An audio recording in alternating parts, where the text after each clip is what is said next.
Hello,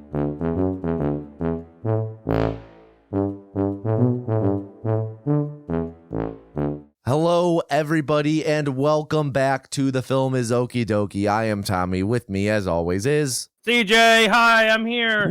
I'm not late.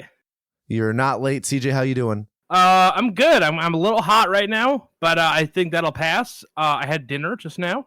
I had a Entenmann's... Dinner made you hot? Cinnamon sugar donut. Oh, cinnamon is spicy, so... Yeah, Oh, I can freaking hear it over the internet waves. Yeah. The inside of my ears just singed. I've been good actually. I've had like 2 weeks, 3 weeks of like crazy, and this is like my first full week of like getting into a routine. So, kind of looking forward to that. It's been crazy. Same here. I totally get that. Well, we have some shared crazy actually, right? Because we do. Yeah, you came to visit me. Yeah, I was there for about, 3.5 days total? Yeah, about 3 days. Yeah, it was an all right time. Damn. You went from great to all right. All right. It was survivable. Wow, okay, thank you. No, we had a great time, of course. What could I have done to make your stay better? Oh, I don't know. Maybe just make me not walk through the long way through a shopping mall. Do we want to talk about that? I mean, it's up to you. So, did we talk about the basketball game on the podcast? Maybe briefly. Why don't you give us a quick recap? A few years ago, was watching the women's college basketball tournament, and I watched a team not score any points in a quarter. And then that same team only put up 12 points in the whole half. And I said, I could 100% score 12 points in a women's college basketball game. Now, I meant that when I said it, and I meant that for a long time. And then you heard that, and I also have made other crazy athletic claims, like that I could get 3 hits in a season off of a major league pitcher, that I could throw and complete an NFL pass, other things like that. I could run a marathon. And right, so, we are familiar with that one. Yes. And so you came to visit, and it rained every day except one day, and that was the day you pushed for us to go do the basketball game because you played basketball. You've in some capacity you've played. Yes, we should say, when I heard you make this claim, which I'd like to side note, CJ originally made this claim, or at least when this was like the big talking point this year, because we have talked about CJ's claim 12 points in a basketball game a lot this year. You were saying specifically WNBA and not NCAA. And if I said that, then that's fair. I own that. But the original context of where this came from was a women's college game. Okay. So regardless, when I heard you say this, I said, CJ, I don't think that I could score 12 points in a WNBA game, women's college game. Yeah.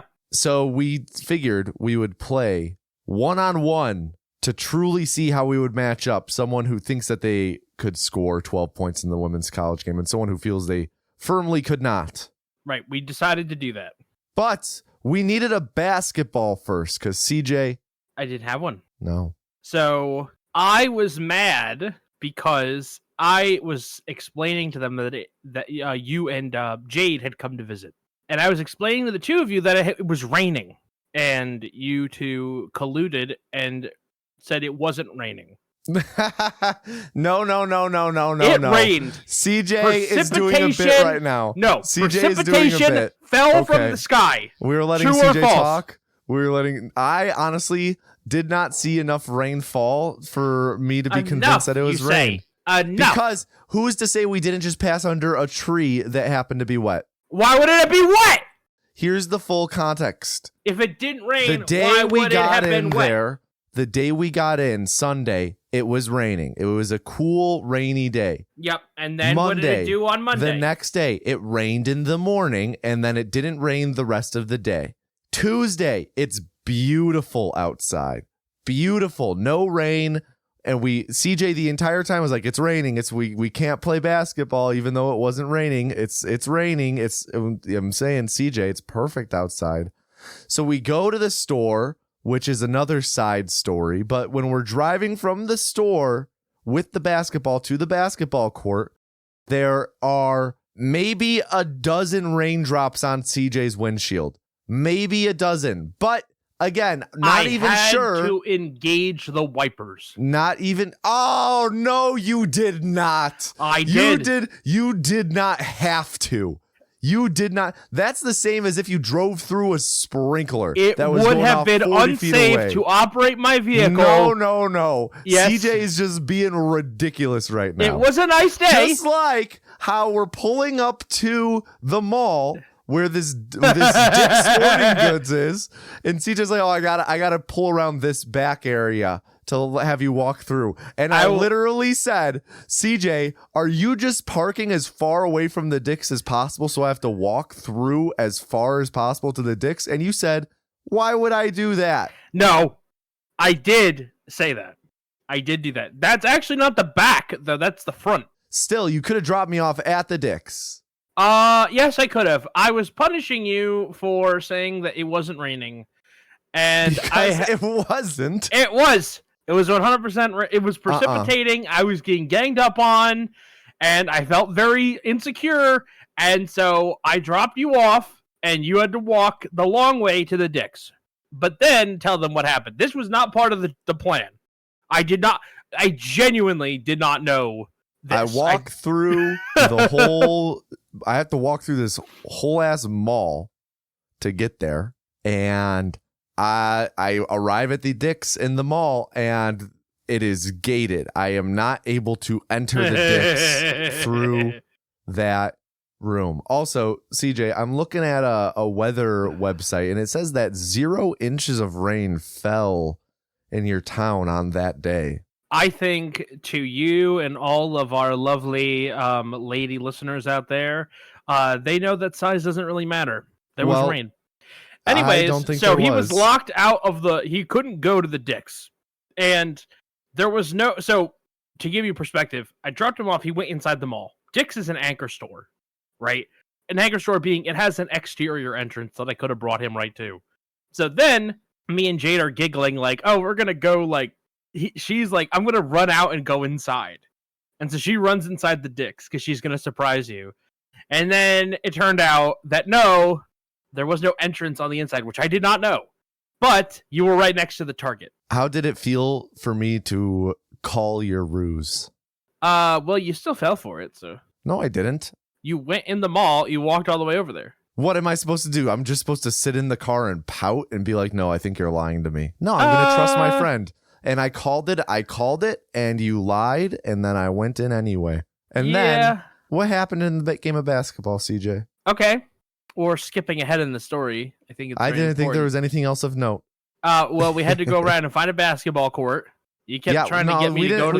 We didn't have to go around and find one. I Googled one, and you drove there. Well, there were other ones along the way that you were like, we could go there. We couldn't go there. So then we went to the basketball, and then we got some test shots in. We got some stretching in. Test shots. It rained. No, it did not. It did. It did not rain at all. It is a certifiable fact that condensation accumulated in clouds. Again, and then we do not know that this wasn't from just a sprinkler or a tree we drove under. There's no sprinklers in upstate New York. People don't water their fucking lawn. It's fucking rainy here. I genuinely, and this website backs me up, 0 inches of precipitation. I don't know if you know this, Mr. Engineer, but you can have less than an inch of something. Yeah, I know, and I don't know if you know this, but there's things called decimals, and the decimals are 0 down to 2 sig figs. Well, I don't know what a sig fig is, but it sounds delicious. Anyway, we went to the basketball court, and we were warming up, and I want to be emphatic about this, because I don't want there to be any confusion about what I'm about to say. I unequivocally got my ass kicked. It wasn't close. We're not going to disclose the score, as we discussed when you were here. Yeah, I said I would never tell anyone the score. It was not particularly close at all. I'm trying not to leave any room for doubt. Do you feel like I've accomplished that? I would just like to double down and say it wasn't close. I agree. It was not close. There was no version of that where it was close. And I basically ran out of gas instantly. And that was it. It was not long. You beat me very quickly, but you were a good sport, and it was fun. I had fun playing basketball with my friend. I had a great time playing basketball with my friend. All right, I have one question for you. Yeah. That first possession, I felt like I had the clamps on you for the first 90 seconds. True or false? False. I did not. You had me. Yes. All right, there you go then. Unequivocally. Unequivocally, I relinquish all of my athletic claims except one. In a Major League Baseball season, I 100% could get 3 hits in a season. I don't think you could. It's a long season, buddy. It's a long season. And batting in baseball is one of the hardest things a human being can do. I understand. And you have to not only make contact in fair play and not hit it straight at someone or within their fielding range, you need to beat the throw to first. Yeah. Which it's a lot farther than you think. It's 90 feet, buddy. Yeah, 90 feet is a lot farther than you think. I know how far 90 feet is, engineer guy. Wow. This is like the third time you've brought it up. Yeah, well, I feel attacked right now. I feel a little on guard. We are able to put this batting claim to test. We will report back here on The Film is Okie Dokie. Yes, of course. Once we are able to test this theory, I will come back in triumph. Yes. And then, yes, you people will understand that I am a physical specimen worth cataloging. Specimen for sure.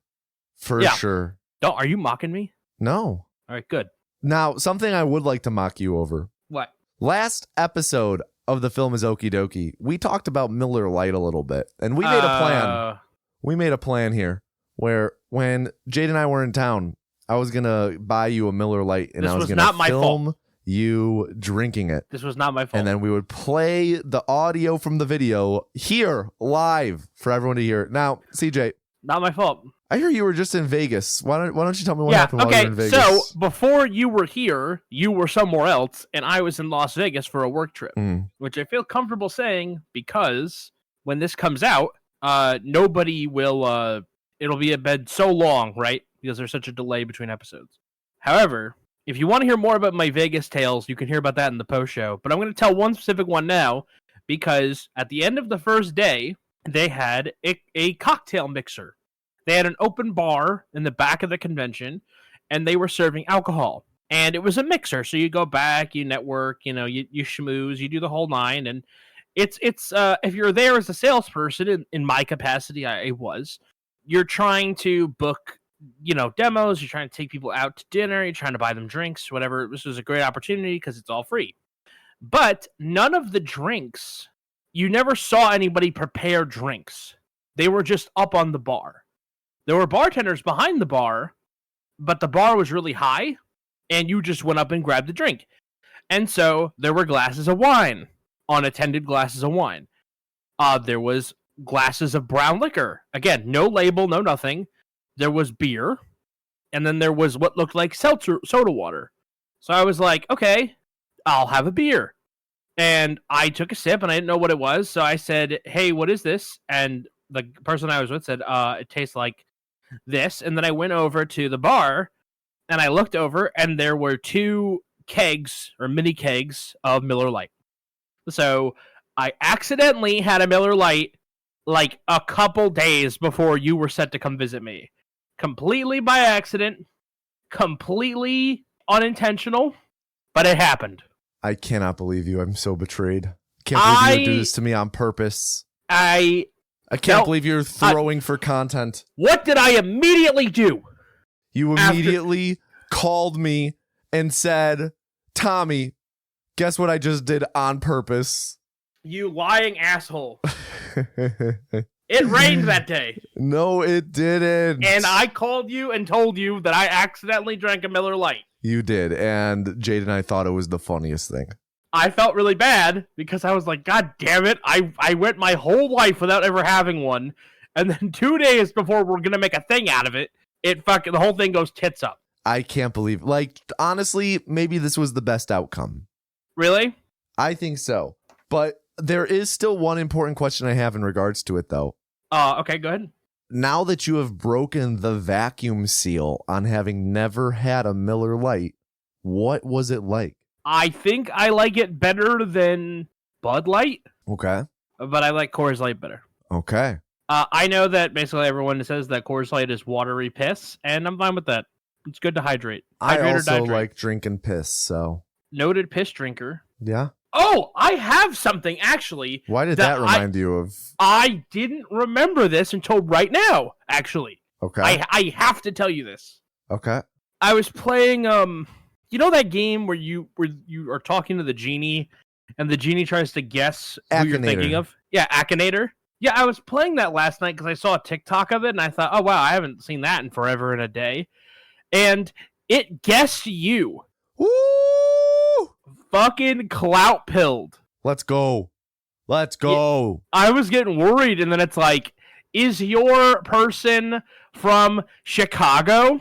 And I was like, yeah. And they're like, are they known for speed runs? I was like, yeah. Do they run on Twitch? I was like, yeah. Is this person this? And it was you. And I was like, oh my God. Let's go. Yeah. That was crazy. That's genuinely amazing. was so surprised. I thought I was going to get it with a hoodwink. Wow. But no, it only took like 30 questions too. Wow. That means I've made it. When do I start getting my royalty check? Well, I don't know. I'm not your agent. But yeah, Akinator knows you're famous. Yes. That's more validating than my parents saying that they're proud of me. Really? Yeah. Well, there's more to unpack there, but we're kind of powering through the list here. We have lots to get to. And let's keep powering through. Powering CJ, through. Yep. Talking about power. Okay. Let's talk about a powerful product, the vibrator vape. Okay. All right. So you reviewed this product. I have a review ready. Okay. Do my questions come first or after? I mean, up to you. Up to you. Do you want to ask? Okay. Now, when I came onto this show last, when CJ last had me on this show, I talked about the vibrating vape, and I talked a little about how I bought a cart for it, which is something you just screw in. I demoed all of the vibrating function. I demoed all of the different modes it had. You showcased it. Yes, I did showcase it. Yes. Yep. But I mentioned then that I was having troubles with the cart. And I mentioned something, it seemed like the thread size was wrong, so it couldn't screw on. Okay. Now, the thread size, turns out, actually was right.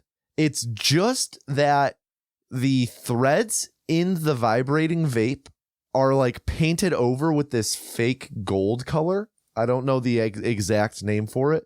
Okay. But that made the threads just slightly thicker and the hole for the cart slightly smaller.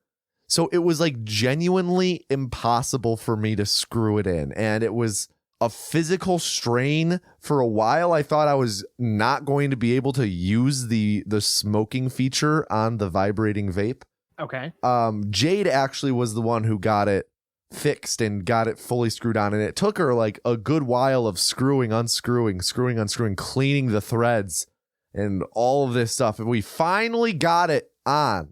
And we got to use the vibrating vape feature function.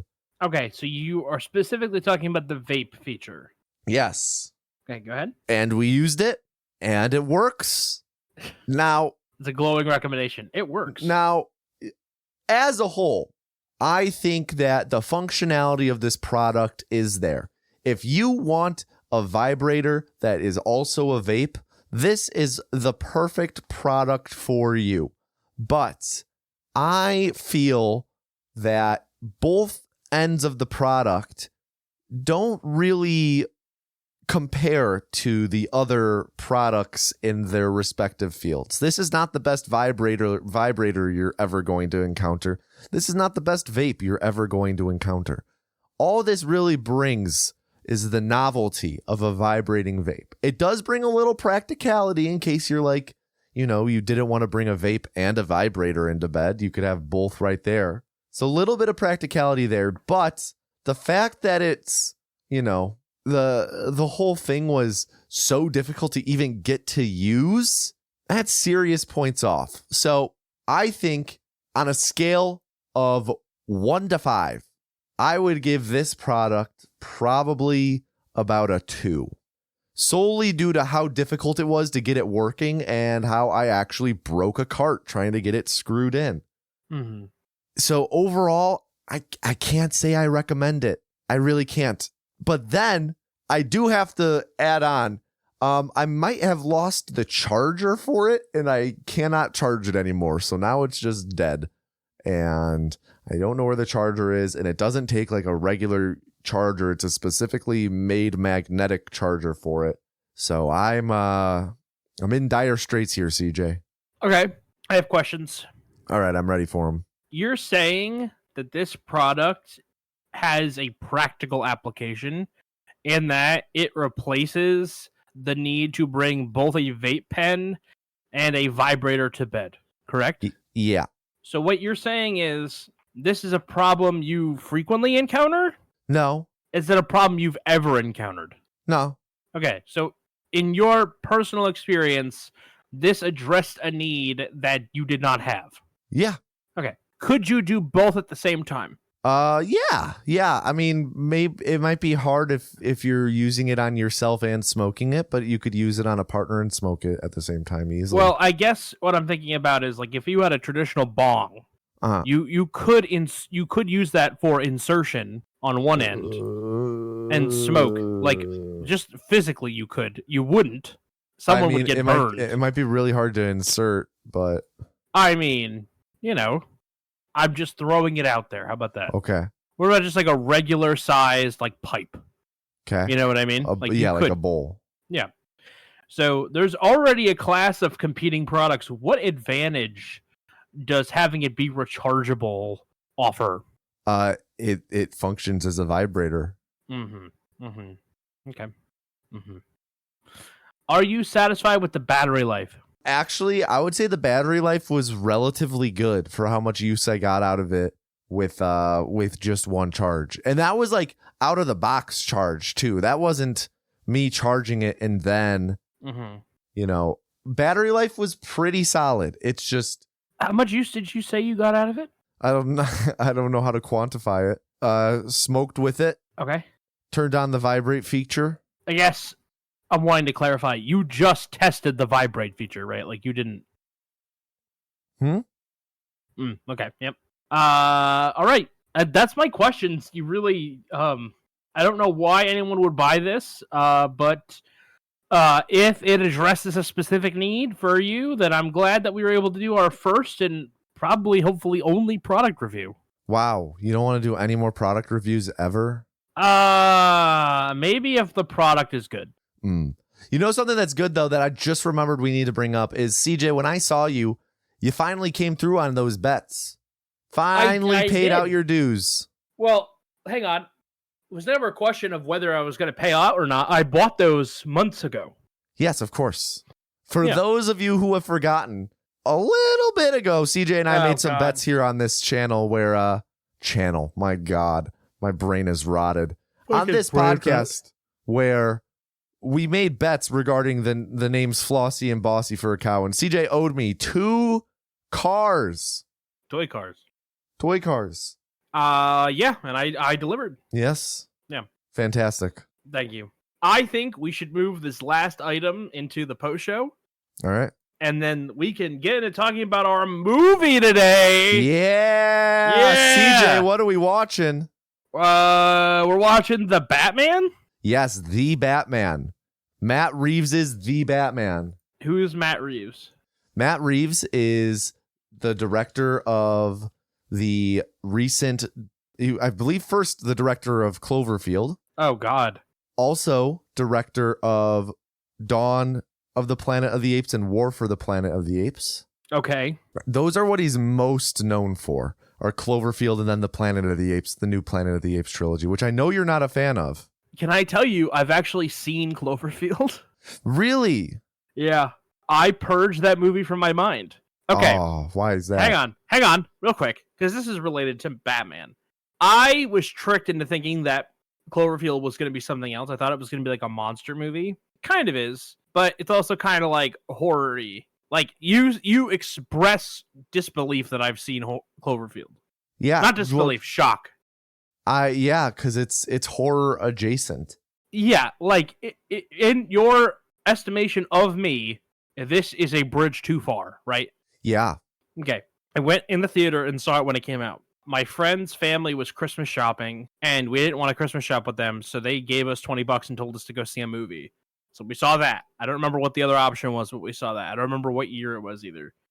I went and saw that, and I watched the last third of that movie between my fingers. So much so, like, people said great things about 10 Cloverfield Lane, and I just can't bring myself to watch it.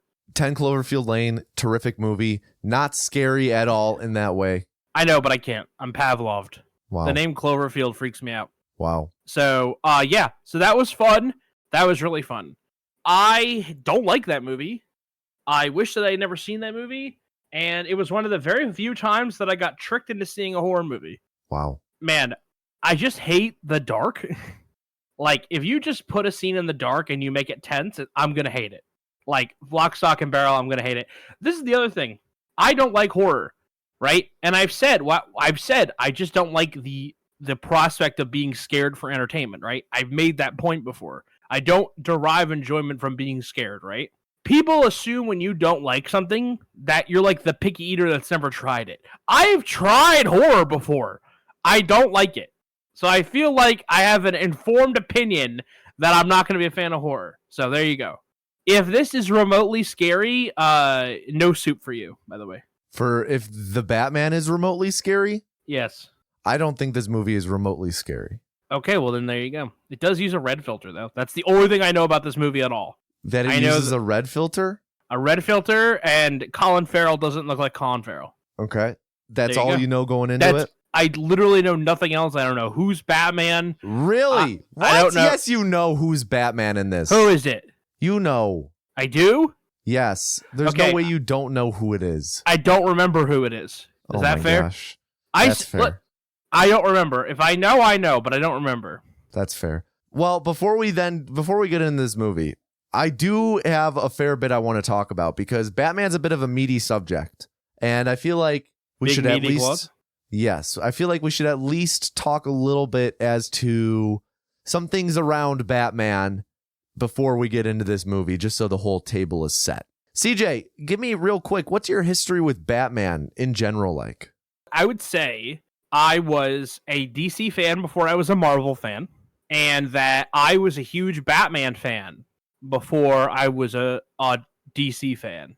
And so, like, I had, like, Batman comic books, I had all the movies on VHS tape, I had like nice hardcover versions of some of the graphic novels. I had like nice versions of those, and I had played all the Arkham games. I'd played every Batman game that I could possibly get my hands on. The Arkham games were like two of my favorite games of all time, and this is all before the Marvel Cinematic Universe really took off. Like, I guess Arkham City came out in 2013, is that right? 2011? 2011. And so, yeah, that's what Winter Soldier was 11, Iron Man was 08, Iron Man 2 was 10. Wasn't Avengers 2011? No, Avengers was 2012. Oh, really? Yeah, I believe so. You could look that up, though. So, yeah, I'm a big fan of all that stuff. And I think Thor and Captain America came out in 2011. And so, really, before that stuff took off and was the big juggernaut that we know today, I really don't think that happened until the Avengers movie came out.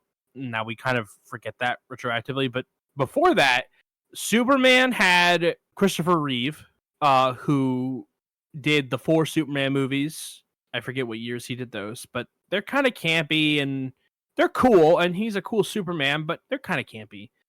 And then the other superhero movies that, or just portrayals that existed in media at the time, like Lou Ferrigno as the Hulk, which is like a 70s show, like a bunch of other stuff too, just like Tank Girl or whatever. The only thing that really ever worked was Batman.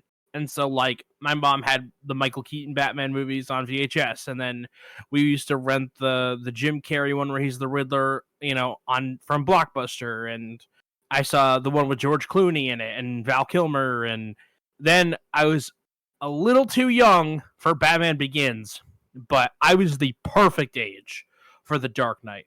And that movie, I had never seen a better movie in my life than The Dark Knight. like that movie like blew all expectations out of the water. That movie came out in '08, right? I think it was like the summer or the fall of 2008. Yeah, it was the summer. So I was in my freshman year of high school. I remember walking the halls, and it was the only thing that people were talking about. The only thing people were talking about was The Dark Knight. You had to go see The Dark Knight. Back when that kind of stuff mattered, and we could all have like our consciousness fixated on one thing for like a week or two, right? Mm-hmm. All anyone wanted to talk about was how many times have you seen The Dark Knight? And so I love Batman. I guess that's my point. I love Batman, and I loved The Dark Knight. When I saw The Dark Knight Rises, I saw Batman Begins, The Dark Knight, and The Dark Knight Rises in a marathon in the theater on like a massive oversized screen, and it was a very special showing. It took like 10 hours. Jeez. Because there was intermissions and meal breaks and stuff, but it was really cool. And so I would consider myself a big Batman fan. I had read basically everything Batman up until 2006, I would say. So I have dropped off. I don't read comics like I used to, but I would say I was caught up until then, maybe 2005. And then, yeah, I just kind of, movies are more accessible for me. TV shows are more accessible for me. And the Marvel Cinematic Universe kind of tore me away from Batman. So all of that having been said, CJ, why didn't you watch The Batman when it came out? I saw that the movie had a red filter in the trailer, and it gave me a migraine looking at it. So I straight up did not go to see it because of that. Which, this movie might have a red filter on it the whole time, but it's going to have a red filter on it at some point. And there are a couple scenes lit by red light, yes. And those are the scenes they put in the trailer. There's a couple scenes of that in the trailer. Yeah. So there you go. I have not seen anything bad. Well, I guess I saw. That's not true. I did see the Dawn of Justice, the Superman movie with the guy who likes Warhammer 40K. Henry Cavill. Yeah, that guy. I did see the with the Ben Affleck Batmans. Mm-hmm. I was not impressed. I think the DC films that had been coming out up until that point were not great. I wasn't blown away, so I didn't think I'd like this one either. That's where I am. That's my relationship with Batman. How about you? Also exposed to Batman very early age. My family, big into Batman. My dad has always been a big Batman fan. Grew up with VHSs of the old movies, including the Adam West Batman movie that was like made from the shows or whatever. Yeah, big fan growing up. Loved them. I'm personally have never considered myself like Marvel or DC. Certainly more into the Marvel movies as of the past decade, just because the quality has been a bit more consistent there than the DC EU. So, but like I'm super into both. I myself don't read comics, but I do keep up with comic storylines, and I will watch YouTube videos recapping storylines as they come out and whatnot. And mostly like for the same reason you kind of mentioned falling off, just the accessibility. Watching a YouTube video is a lot more accessible than sitting down and reading a comic. So big Batman fan. CJ, did you mention what your favorite Batman movie is, or what your favorite piece of Bat media is? Man, Arkham City would be my favorite Batman experience that I've ever had. Me too, to be honest. But my favorite movie is The Dark Knight. Okay. And I don't think that's controversial. It's one of my favorite movies, period. Not even because of Christian Bale. Like, I feel like Christian Bale was kind of whatever in the first one, but Heath Ledger made Batman so much more believable in the second movie. You know? Good. What was your favorite movie? Honestly, it might be this one. I think this one. I think that my top three are this, Dark Knight, and Batman Begins, and I think Dark Knight and Batman Begins trade places with each other based on what mood I'm in, because I think Batman Begins is like the greatest comic book origin movie ever. Sure. Let me ask you a question. Are you saying you like it better in terms of personal preference, or you think it's a better film than The Dark Knight?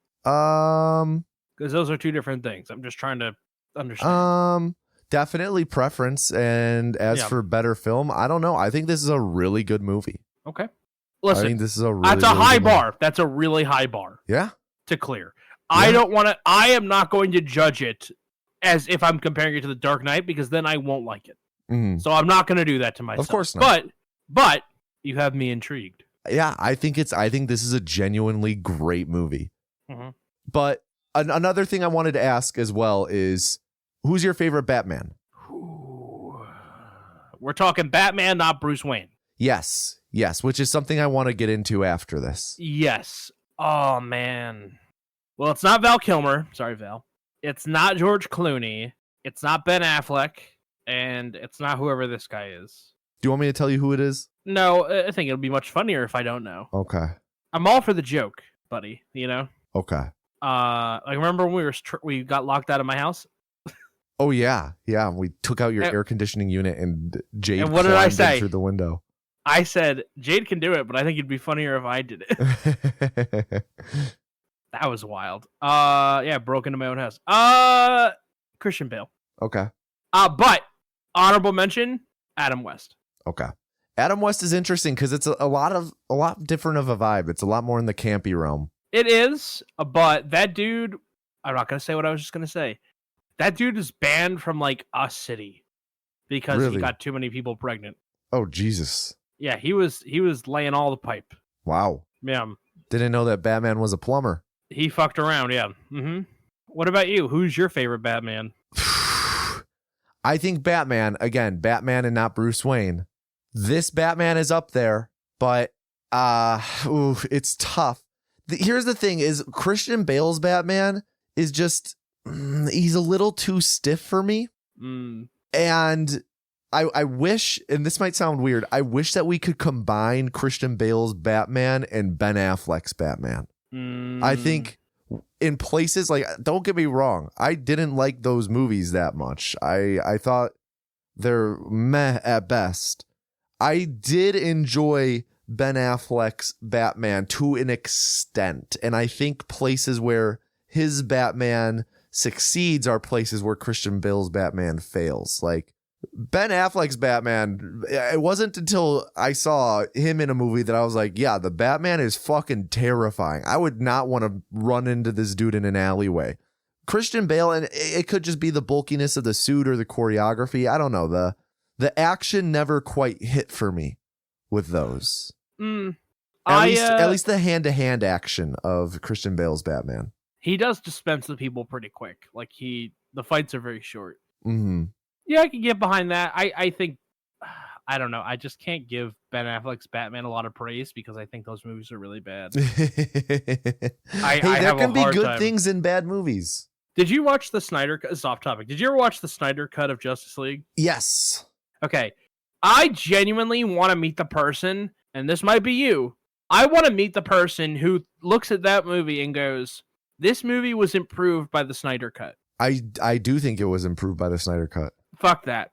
The whole movie, it just kept replaying the same music loop. Oh yeah, I mean, I'm not saying it's the black and white and everything. I was like, oh my god. Hey, the question was whether or not it was better than the theatrical cut, and the answer is yes, undoubtedly. It's just 20 more minutes of bullshit. Actually, no, it's like 90 more minutes of bullshit. It's 90 more minutes of bullshit, but it's better. Man. All right. Well, anyway, all I'm hearing is that we're going to be doing Zack Snyder's Justice League on here someday. No, God, no.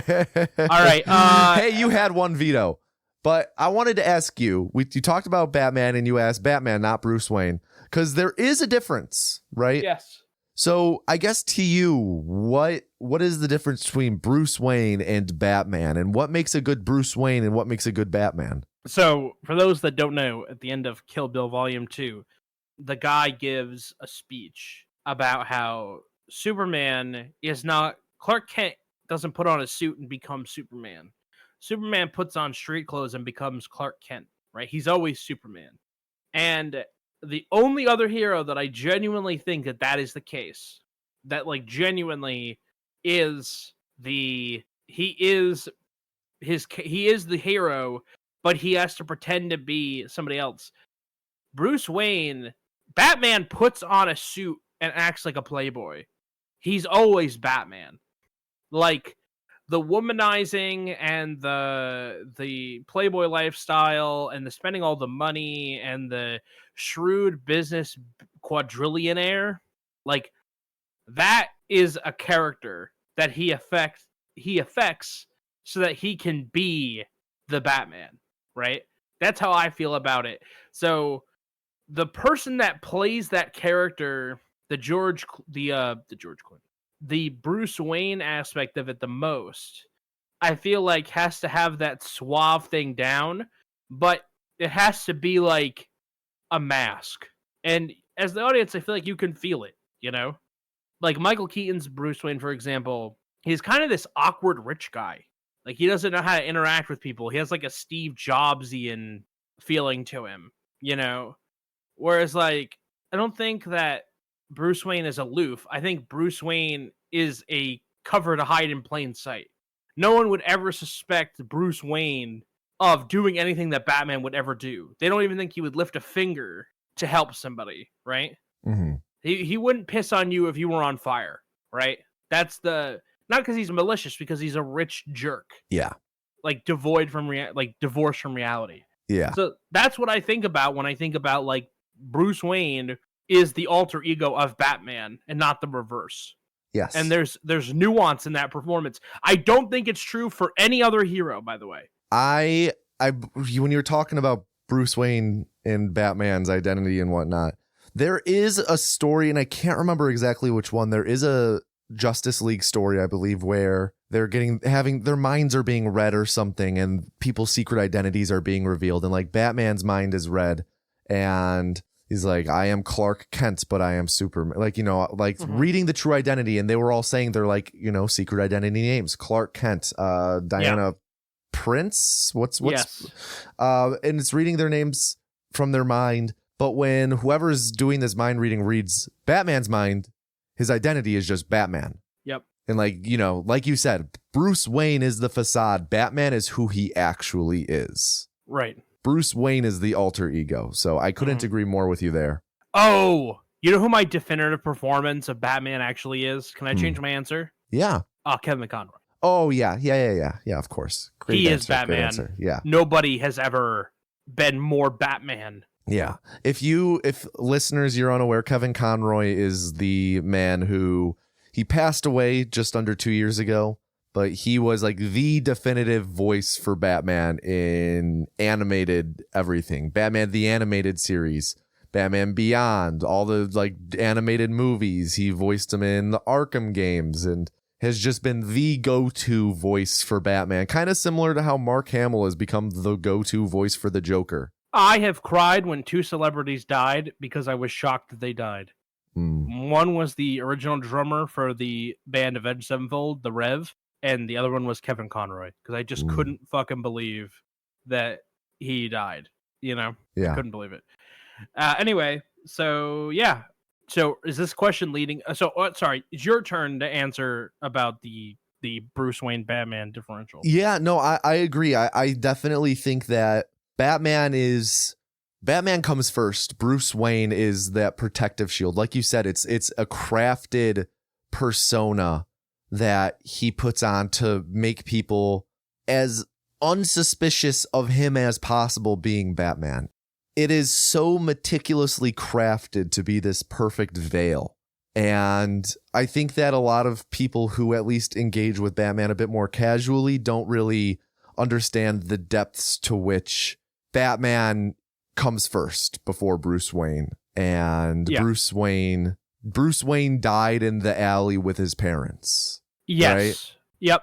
And I think something else that's important that might often get overlooked is Bruce Wayne, while he figures out Batman, while he is becoming Batman, like finding himself, he goes through different periods of his life.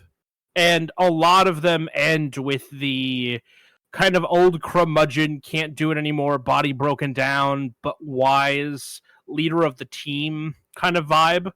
I'm thinking of, obviously, Ben Affleck's Batman, but also the version of Batman in Batman Beyond is kind of like that. His prime years, obviously, he's like the peerless vigilante of the night. But in the earlier years of Batman, and I think that there's a Batman game, I think it was called Arkham Origins, which I didn't particularly like, but that was a more edgy portrayal of Batman, like more raw, more unrefined, more angry, because he still has to process all this grief. It's like the rich kid's parents die in an alley. Oh, he'll be fine. It's like the money will help. It's like, I'm sure the money helped, but he still didn't process his grief, No. So now he's going to take it out on beating criminals to a pulp. Yes. So I'll be interested in seeing like what kind of Batman do we get? Do we get like the classic depiction of Batman, which is perfect, the perfect moral compass? Do we get the older, wiser, but not physically able Batman, or do we get the raw, angry? I will not stop until the fucking flesh of every criminal is on the end of my knuckles.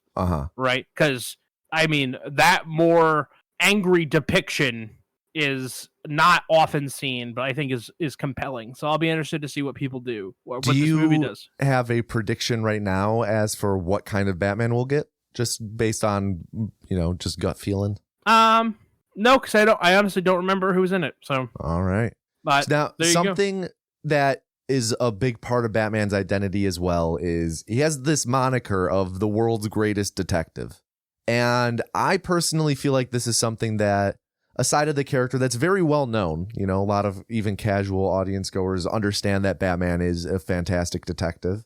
Mm-hmm. But I do feel like it's something that hasn't had as much mainstream representation as an aspect of him as a character. This is me speaking to not this movie in particular, of course, but in all of the movies that we've gotten so far, I feel like the most representation we've gotten as Batman solving things is, I think it is in The Dark Knight, when he and Lucius Fox, played by Morgan Freeman, are like breaking down a bullet entry to a brick and using this very expensive Wayne technology to reverse engineer the bullet fragments and find a fingerprint on the bullet that had exploded. And I feel like other than that, we haven't had as much representation in movies of Batman as a detective. The Arkham games, of course, are great for that. Yes, fantastic for that. But I guess I wanted to hear your thoughts on Batman being a detective, how core that is to his identity as a fictional character. So I will say he is a detective. His skills are in finding people, in solving crimes, and in like his individual stories, especially in the earlier years, I feel like were very much centered around solving those mysteries and tracking people and solving riddles. And I mean, all of his villains are complementary to that, and we'll talk about that in a minute. But to your question, the movies have a problem. Detective movies are slow, and often what I feel like happens in detective movies is either the guy doesn't get it and the villain has to do that exposition dump, or you have to make the audience think that we don't understand what's happening, right? So either either the villain has to do the exposition, or the guy doesn't get it, or there's a reveal. And that just doesn't work in a cinematic setting when you're talking about a guy whose resolution to the problem is to beat the shit out of you, right? Like, he's going to take you to jail, and he's going to take you alive. But this ain't John the Hangman Ruth. He's going to beat the crap out of you on the way there, right? Like, whatever condition you get to the jail, you're going right to the infirmary, because that's how this problem is going to get solved. Like, you're going to get tied up upside down, hanging from a fucking street light, or you're going to get thrown onto a car, or hit with some fucking shark repellent, or whatever the fuck, right? Like, you're going to get some wacky thing. And so they choose not to harp and focus on the detective element of it, because they're trying to show off like the things that they think that people want to see. And a detective, an actual like true, like a crime film or a noir film, has a much slower pace, right? Film noir exists because sets were expensive and RKO couldn't afford to make the same pretty sets as MGM. And so when, they're making like The Maltese Falcon, MGM's making The Wizard of Oz. And if you put those two movies next to each other, you don't know that they're made from the same time. The whole idea behind the detective gumshoe murder mystery genre is to hide the deficiencies of your production by low lighting and tight interior shots and being in an inner city because it's dark and it's at night and everything, right? And so in the same spirit of that, Gotham is a perfect backdrop for that, but they never take advantage of it that way in the movies. Mm-hmm. Right? It's not the tempo of a mystery or a noir film or anything like that is plodding, slow, bang the drum, like keep people at every question that gets answered, you need 2 more questions. For every answer, I'll give you 2 questions, right? And that's the mark of a good storyteller. But it's not the pace at which you can have a building blow up or have a car chase or whatever, because it just doesn't work the same way when you're dressed as a bat. So I think that's been a hindrance to Batman in film. I would love to see a movie where he's more of a detective. Mm-hmm.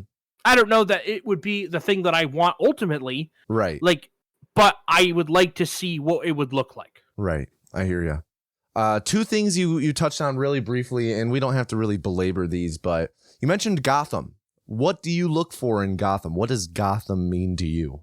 Gotham is an analog of New York City, right? It is a city. It has boroughs. The reason that it is the catch-all city is because you can basically have anything there. Like Burn Notice, for example, was set in Miami. And it's like, oh, we're going to have an episode where we go out to the Everglades. It's like, there's enough there that you can do any kind of story you want. You can have a story at the docks. You can have a story in a warehouse. You can have a story under a bridge. You can be in an alley. You can be in a nightclub. You can be in a hotel. You can be in a casino. You can be at a fancy restaurant. You can be at a dive bar. And so the value of having it in a big city at night, kind of dark and gloomy and overcast, is you can have anything that you can imagine happens in Gotham, right? Does that make sense? Yeah.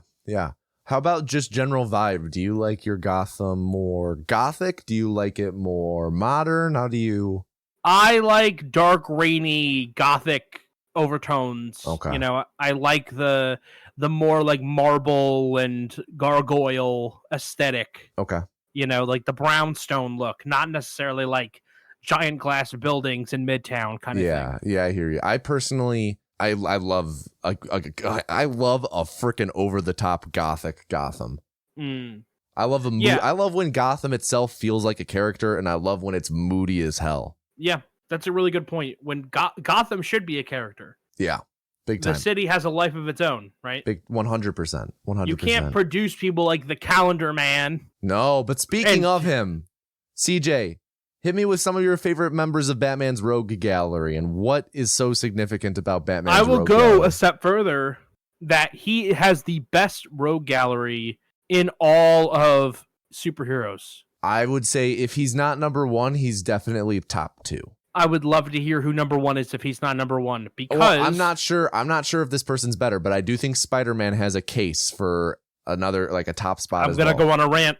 I'm sorry. But, I mean, you can. I'm just saying, Spider-Man has an also very crazy deep rogues gallery. Think about, okay, that's fair. Spider-Man might be the best rogue gallery in Marvel, but think about fucking the other DC heroes. Superman, villain. I'm getting angry. The problem with villains that I have is that they always fight versions of himself. Why does Iron Man have to fight Obadiah Stane? 100%. Why does he have to fight the guy who takes his machine and makes it into whips? 100%. Why does he have to fight War Machine? My least favorite thing in comic book movies is when the finale is just the hero fighting an evil version of themselves power-wise. It's horrible. It's boring. How about, I hated Venom in the third Spider-Man movie because it was just dark Spider-Man. And well, that's like, I think they just didn't do Venom well in that movie. Fair enough. Venom was shoehorned into that by the Superman executives. Only fights powerful aliens that are also unkillable, except they're not. except for his most famous villain. Lex Luthor, that's There you one. go. That's Yeah, one. I know. He's I know. he's one. I know. You said he only fights, and I just wanted to make sure we're bringing up. He fights the fucking. He fights all the Kryptonites. Why can't the Flash fight the Kryptonites? Right? Why does Flash have to fight Reverse Flash? Why? I'm with you. Why does Hawkgirl have to fight the Hawkman? Like, Batman's worst sin is Man-Bat. But here we go. I'm going to name as many as I can. Joker, Penguin, Scarecrow. That wasn't the thing. What? I mean, I just want to hear what makes the Rogue Gallery I'm saying so great. let me finish what I'm doing here. I'm doing a bit. Joker, Penguin, Scarecrow, Harvey Dent, fucking Killer Croc. Those 5 are better. He goes 5 deeper than every other fucking hero in comics, except for maybe Spider-Man. Like, literally, everybody else. Captain America only gets to fight the super soldiers. Iron Man only gets to fight the robot guys. Hulk only gets to fight the big, strong monsters. Thor only gets to fight gods and aliens. It's like, okay, why don't we have some cross-contamination here? They're great because they're all fucked up. They are all... The thing that I like about Batman's Rogue Gallery is Bruce Wayne was one bad day away from being every one of those guys. They all had some horrible circumstance in their life that led them to be where they are now. And it's like holding a mirror up to himself. I think in one of the Batman animated series, he follows Harley Quinn around all day to make sure that she doesn't like reoffend after she gets released. And then he buys her a dress that I think she was going to steal. And she's like, why did you follow me around all day? And he said, I had a bad day once. And he bought her the dress she was going to steal. And she said, good guys like you shouldn't have bad days. I think she kisses him. It's like, yeah, but they do. Every one of those guys that puts on a mask and robs a bank or does whatever, ends up in Arkham Asylum or Blackgate. Like, all those guys, Batman's one bad day away from being that. Mm-hmm. So, there you go. That's my answer. Gotcha. Do you have a favorite? Oh, the Joker. Okay. Other than the Joker, who are some of your favorites? Everyone knows the Joker.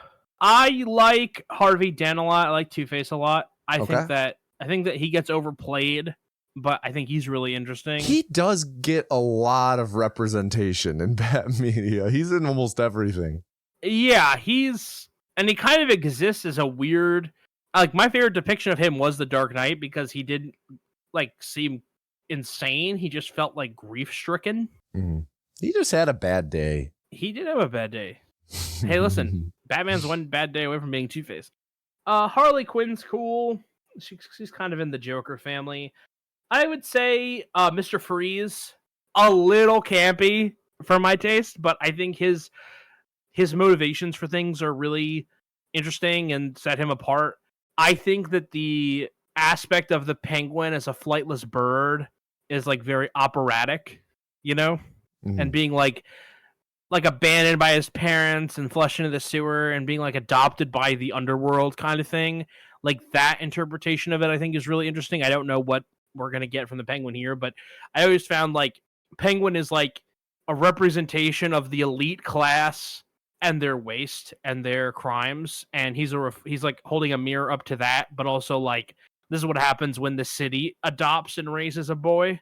And this is the difference. So I don't know what we're going to get here. That's just, I like the Penguin for that reason.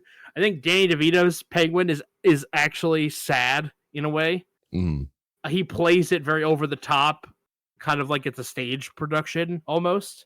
And obviously that one is not a serious movie, but I did feel like some of the sad kind of come through. But yeah, what are some of your favorite Batman villains? I like the Riddler. I've always liked the Riddler. The Joker, of course, big fan. Joker, of course. I like Clayface a lot. Okay. I also like the Penguin. I love Mr. Freeze for the reasons you said. Who else? I always thought Mr. Zsasz was kind of fun. Earlier. Professor Strange, not Doctor Strange. I like him as well. Those are some big ones for me. Hugo Strange, yeah. Yeah. All right. Is there anything else? Yes, I wanted to make a quick prediction real quick. If CJ, you could take off your headphones. Okay. I'm going to take them off now. All right. Ladies and gentlemen, and MB is at home. I just wanted to make a quick prediction. Almost everything CJ said, what he likes about Batman is pretty much this movie to a T. It is a dark, moody Gotham where it's always raining. It is its own character. We get to see Batman as a detective. It is a Batman who has not figured out how to be Bruce Wayne yet. He's like all in on being Batman, and he is angry and taking it out on the world. And I think it has a lot of characteristics that CJ said that he will like. So I'm excited to see if it lives up to my my prediction. All right, I'm going to tell CJ to get back in here now. I'm back. Welcome back. Welcome back. I just made a quick prediction on how I think you're going to like the movie. Awesome. Awesome. All right, well, you ready to watch it? Yeah, I am. So awesome. Ladies and gentlemen, and them fatales out there, thank you so much for listening to the first portion of our podcast. If you would like to stop right now and go and listen to the companion audio podcast, you can do so right. Wait. The companion audio podcast, you can find the commentary track linked in the description. Okay, ready? Now.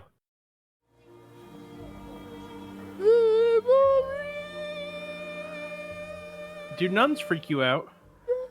Nope. Very interesting. Do nuns freak you out? Oh, I'm not going to say now.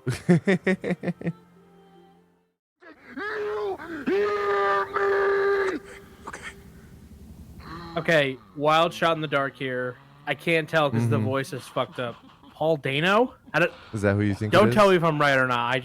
Okay. He's been talking so much more. I feel like I was able to pick up. Okay. The guy who you just said, Dano. First off, get it right. Fuck you.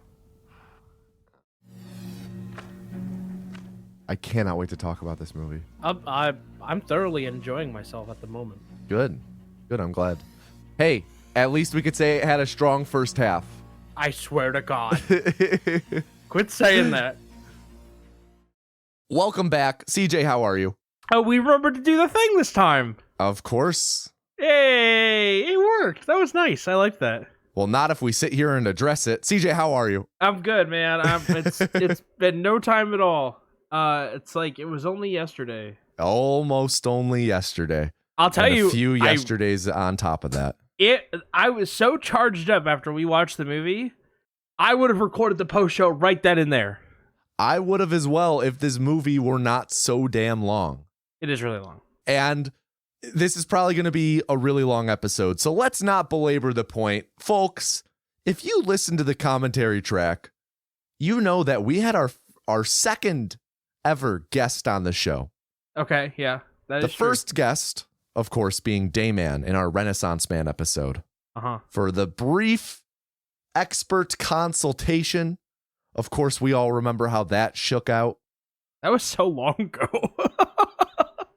It was just like yesterday in my mind's eye. It was just that amazing of a moment.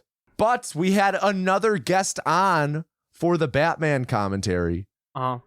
Because about 5 minutes into the movie, I start hearing flying around my room a huge ass wasp. Maybe it was a bee. I think it was a wasp. Flying all around my office. Like, there were points where I was like getting up and like kind of standing up and looking around while we were watching the movie, trying to spot it. I eventually caught it with my pencil cup because it landed on the wall next to me. The pencil cup is like see-through and a bunch of tiny holes in it. So the wasp was captured humanely. But I then had a little wasp sitting next to me in a cup for the rest of the movie. So we had a little guest on the show, CJ. We did. What did you think of that crazy racy thing the wasp said halfway through the movie? Yeah, you know, it was something crazy. The first thing that I said when you said that you caught a wasp was you caught a white Anglo-Saxon person? And I said, yeah, it was just wild. Yeah, I didn't understand the cup situation. I feel like you didn't explain it well in the moment. Oh, I did not know. No, you didn't. You know what? Since I took a picture and I saved it. If you want to see the picture of the wasp that I took during this the movie, you can go to the Okie Dokie Discord server linked in the show notes. And it's hard to tell the perspective and scale, but if you look in the image I post, you can kind of see a blue thing on the right side. That is the handle of an Xbox controller. So Okay. kind of use that for perspective. It was a big ass bug. Where's this picture? Hang on. It's in our show chat, and it will be in the general channel for those viewers listening now. I said in the moment, oh, it's going to suffocate. And you said, no, it's got holes in it. Yes. And I guess I didn't appreciate that it was like a pencil cup. Yeah. Yeah. I took all of my pencils out of it to catch it. Well, then there you go. I know. But, if I had knocked that cup over, I probably would have said oopsie doodle. CJ, I hear you had an oopsie doodle recently, though. I did. Oh, Yeah. sorry, an almost oopsie doodle. Yes. So the Batman right now is currently streaming on Max, right? Yeah. The other day, before we recorded the episode, but after you had told me what movie we were going to watch, I just was like, oh, I'm just going to pick a movie to watch and just hang out on the couch. And I put it on and I was like, oh, I'd never seen this movie before. So I started watching it and I got about 5 minutes into it and I was like, oh, this is the Batman. Oh, I can't watch this. And I left. Wow. So not only did you accidentally watch the movies you wanted to watch with me before in The Blues Brothers and one other one that I do not recall, you almost watched a movie we were gonna do? Almost, yeah. Almost. Wow. Well, I'm glad that you didn't. I'm glad. This was a really fun movie to watch. Well, at the end of the day, it didn't happen. So It didn't. That's why it's okay. I appreciate the restraint from being like, well, I'm 5 minutes in. I'm already this far. I don't even think it was 5 minutes. I think it was I just got past the title credits and stuff. Mm. And just realized what I was watching. So When it says the Batman, 20 seconds in. no, well, I think I looked away. Okay. I got embarrassingly a little too far, but not that far. Okay.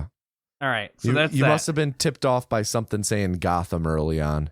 I don't remember what tipped me off, but I caught it and I addressed it, and then we moved on. Good. And then I didn't watch anything, actually. I just kind of Good. moved. Yeah. So, yeah, there you go. Very nice. Well, that's some food for thought. Don't accidentally watch stuff. But thinking of food for thought, you recently came to visit me, as we talked about in the beginning. And I'm guessing you want to hear some thoughts on food. Wow, we'll blow up my spot, why don't you? Yeah, exactly. So, here we go, right? Yeah. You were here. Yeah. You were here for a couple days. Yeah. And we hit up a bunch of local food spots. Yeah. I told the food tour to a couple of my friends who are from here, and the only place they were upset that you didn't go was the hot dog place. Wow. And they were like, that's the truth. And I'm like, I know, but they just told me they didn't want to eat hot dogs. No, hold on. Hang on. But they were like, it was very much like, y'all eat it if I really want to go. And then I was like, nah, I'm not trying to force people to eat hot dogs. We said we would go if that's did. where you... You did. And I want it on the record that you did say that. Yeah. I could have gone for a dog that day. Well, I guess this just means that next time we visit, we will have a place to for sure hit up. Yeah.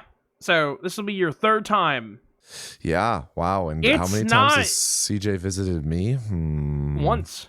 Right now, we were even. Now it's 2-1. See, okay, hold on a second.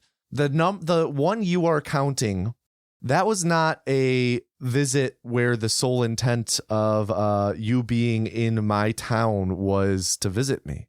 Well, that's fair, but you and I weren't as close as we were. This is now. true. This is true. But I don't think that counts as a visit. You didn't stay anywhere here with me, you know? Fair enough. Well, we'll get those numbers up. We will get those numbers up, certainly. I still think that my one counts. I'm just putting it out there. I don't. We literally were in this. I went to Chicago and hung out with you while I was there. Yes, we got it. We got a meal together while you were here. Yeah, and you don't remember where. It's so sad. I thought it was the other pizza place. I gotta be honest. Okay, since we're talking about food, I'm gonna be real fucking serious here. Yeah. I was a little mad at you that night because I knew my truth and you were correcting me. And I was like, no, you're doing it. You're correcting me and I'm right. but you correct me so often, and you're usually right. You think I was doing a bit.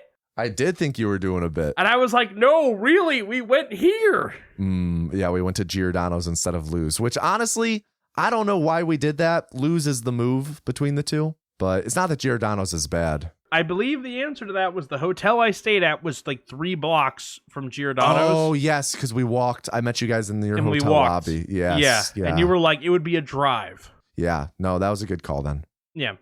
So, I'm not going to name the names of the places to protect my identity. Correct, because you own all of these places, and they are all named CJ's this food and CJ's that food. You got to be careful now. Careful now. I know. I don't want to say CJ's their food. All right, you ready? Yeah. I'm going to go in order. Okay. And you're going to say what you got, and then you're going to review it out of 5. Okay. All right, you ready? Yeah. So, the first place that I took you, right after you got in, yeah, where it was raining, we went to a bar. Yes. We got, it was a brewery, so we got drinks. Yeah. How did you like your drink? It was pretty good. I got, what did I get? I got a really strong drink that, it was like a 12% beer. You did get the 12% beer. They served it in a smaller cup so that people don't get too wasted. It was pretty good.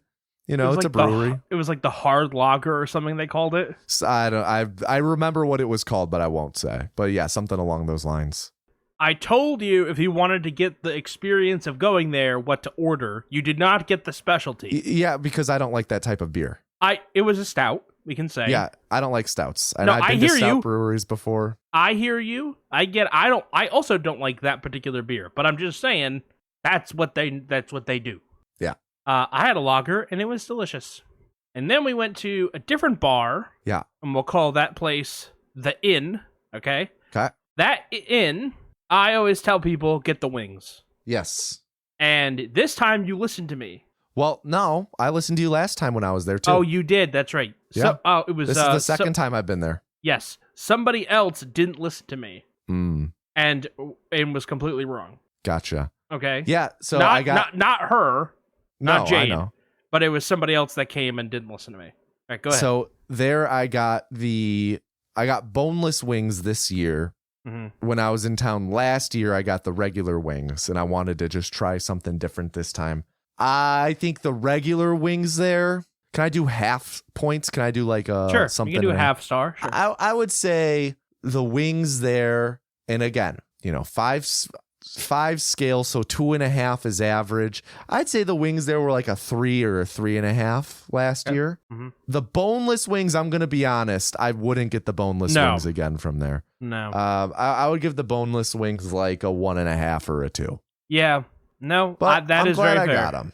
The fries are also really good. Fries are solid there. Like, I think that those wings are some of the best wings you can get in that part of the world. In my sphere. Okay. You know what I mean? Not like a 4-hour, 5-hour drive away? No, like, you got a half hour to come back with food. Okay. Right? That means Gotcha. you got 15 minutes to go somewhere and 15 minutes to come back. Yeah, they were pretty good wings. Yeah. All right, what's the next place? All right, so the next morning we got up and we went to breakfast at the diner, which I know you two were very excited about the diner. CJ, okay, side tangent. We get there and we're flipping through the menus, and CJ's like, we gotta know what we gotta order immediately. This is New York. We eat, order, and we eat immediately. All. They serve it on your hands. They scoop it out onto your hands, and you gotta slop it up like the little hog. Hang on. And I'm just sitting there like, I'm ready for it. We're taking a fucking timeout because from now on. And this is going to be a part of our friendship. If you're listening to this is legitimately part of our friendship now. We are going to have a fucking code word, a password, a safe word, where we are going to stop doing bits and be serious. Because you are doing such a fucking bit right now. You and Jade read menus like old people fuck. It is like going anywhere with the two of you was like sawing a log by hand. And it's fine. I love you both, but holy shit, you two examined the paper that the menu was printed on. You're Googling the fucking font. And I'm like, we're at a diner. Pancakes, French toast, waffles, breakfast, No, eggs, I want to read toast, all of omelet. their options. Yeah, no, I know, but then don't hit me with like, you're rushing us. We sat there, and I didn't say shit. And that fucking waitress came by like 3 times, which is crazy, because she's awful. She's been fucking awful. Yeah, it was slow there. Yeah, and she fucking been working there since fucking Moses wore short pants. She's been there. She's gonna die there, and she still sucks. Right? I'm just saying, she don't have tenure. She don't have protection. She doesn't have a 401k. She's gonna work until she dies on a table. And she's terrible. And she came by 3 times. That's how long it took you guys to order. And I'm not complaining. But don't get it twisted that I was rushing y'all. CJ was just telling us we had to hurry up, and because it was bad. It was really bad. CJ made a lot of threats. I don't even know. It was crazy. A lot of fingers to the throat, you know? I fingered your throat. Yeah, it was really weird. CJ leaned across the table and fingered my throat. It was not pleasant. Did I use 2 fingers or 3? It was 1. Oh. You got to go gentle on me. No. I'm like your proctologist. So at the diner. Yeah. You actually rolled the dice, and I think you had a big win. I don't think I rolled the dice at all. I read every option on the menu, and I picked the thing that sounded best to me. I don't think anyone has ever ordered that before. Well, they're missing out. It was great. I got a croissant. Oh, what was exactly in it? It was kind of like it was like a Western omelet. Yeah, it was a Western omelet croissant, and it was with hollandaise sauce. Yeah, and it was just incredible. It looked very rich. It was. It was just the right amount of richness for my blood. That was a 5 out of 5. That was my favorite food of the trip. Yeah, I thought you guys really were high on the diner, and I knew that was going to be a moment. So I'm glad that we went to that diner. That diner is great. the truth. That was the truth. And then where's next? We went to the bakery next door. Yes, and I got another croissant. Yes, you did. For the meme. Yes, you did. It wasn't actually for the meme. It was what I wanted. That's fair. And it just so happened to be a meme as well. I got cinnamon twist and glazed cruller. And my croissant was so much better than your cinnamon twist or your glazed cruller. What is a cruller? Yeah, I'm not familiar. You've never had a French cruller? French crull. How do you spell crull? Oh, cruller. K-R? C-R. I did not know that this is what they were called. I did not. No, I don't think I've ever actually had one because I always pick the other donuts. Yeah, they're very light and airy and fluffy. Or not fluffy. They're just very airy. So was my croissant. That croissant I give 3.5 out of 5. That's a pretty good score considering you solid. just had a 5 out of 5 croissant like a minute before. I mean, it was a pretty solid glazed croissant. Where's next? Where do we go next? We did not have lunch that day. We skipped lunch. And we went to where did we go for dinner? Pizza Place 1. We did go to Pizza Place 1. That's right. Yes, we got some Sicilian pizza. Because you guys wanted the Sicilian. Yes. You had never had Sicilian. Correct. How did it live up to your expectations? It was pretty good. I don't know what I was expecting from a Sicilian. It just kind of reminded me of not a pan pizza, but more of like somewhere between a thin crust and a pan. That place was pretty good. I think that the crust was really good. It was nice and crunchy while still really airy on the inside and not doughy. It was airy, but not doughy. Yeah. The sauce, I don't have anything to write home about. The cheese was pretty good. I think the cheese amount was good, but the cheese itself left a little bit to be desired.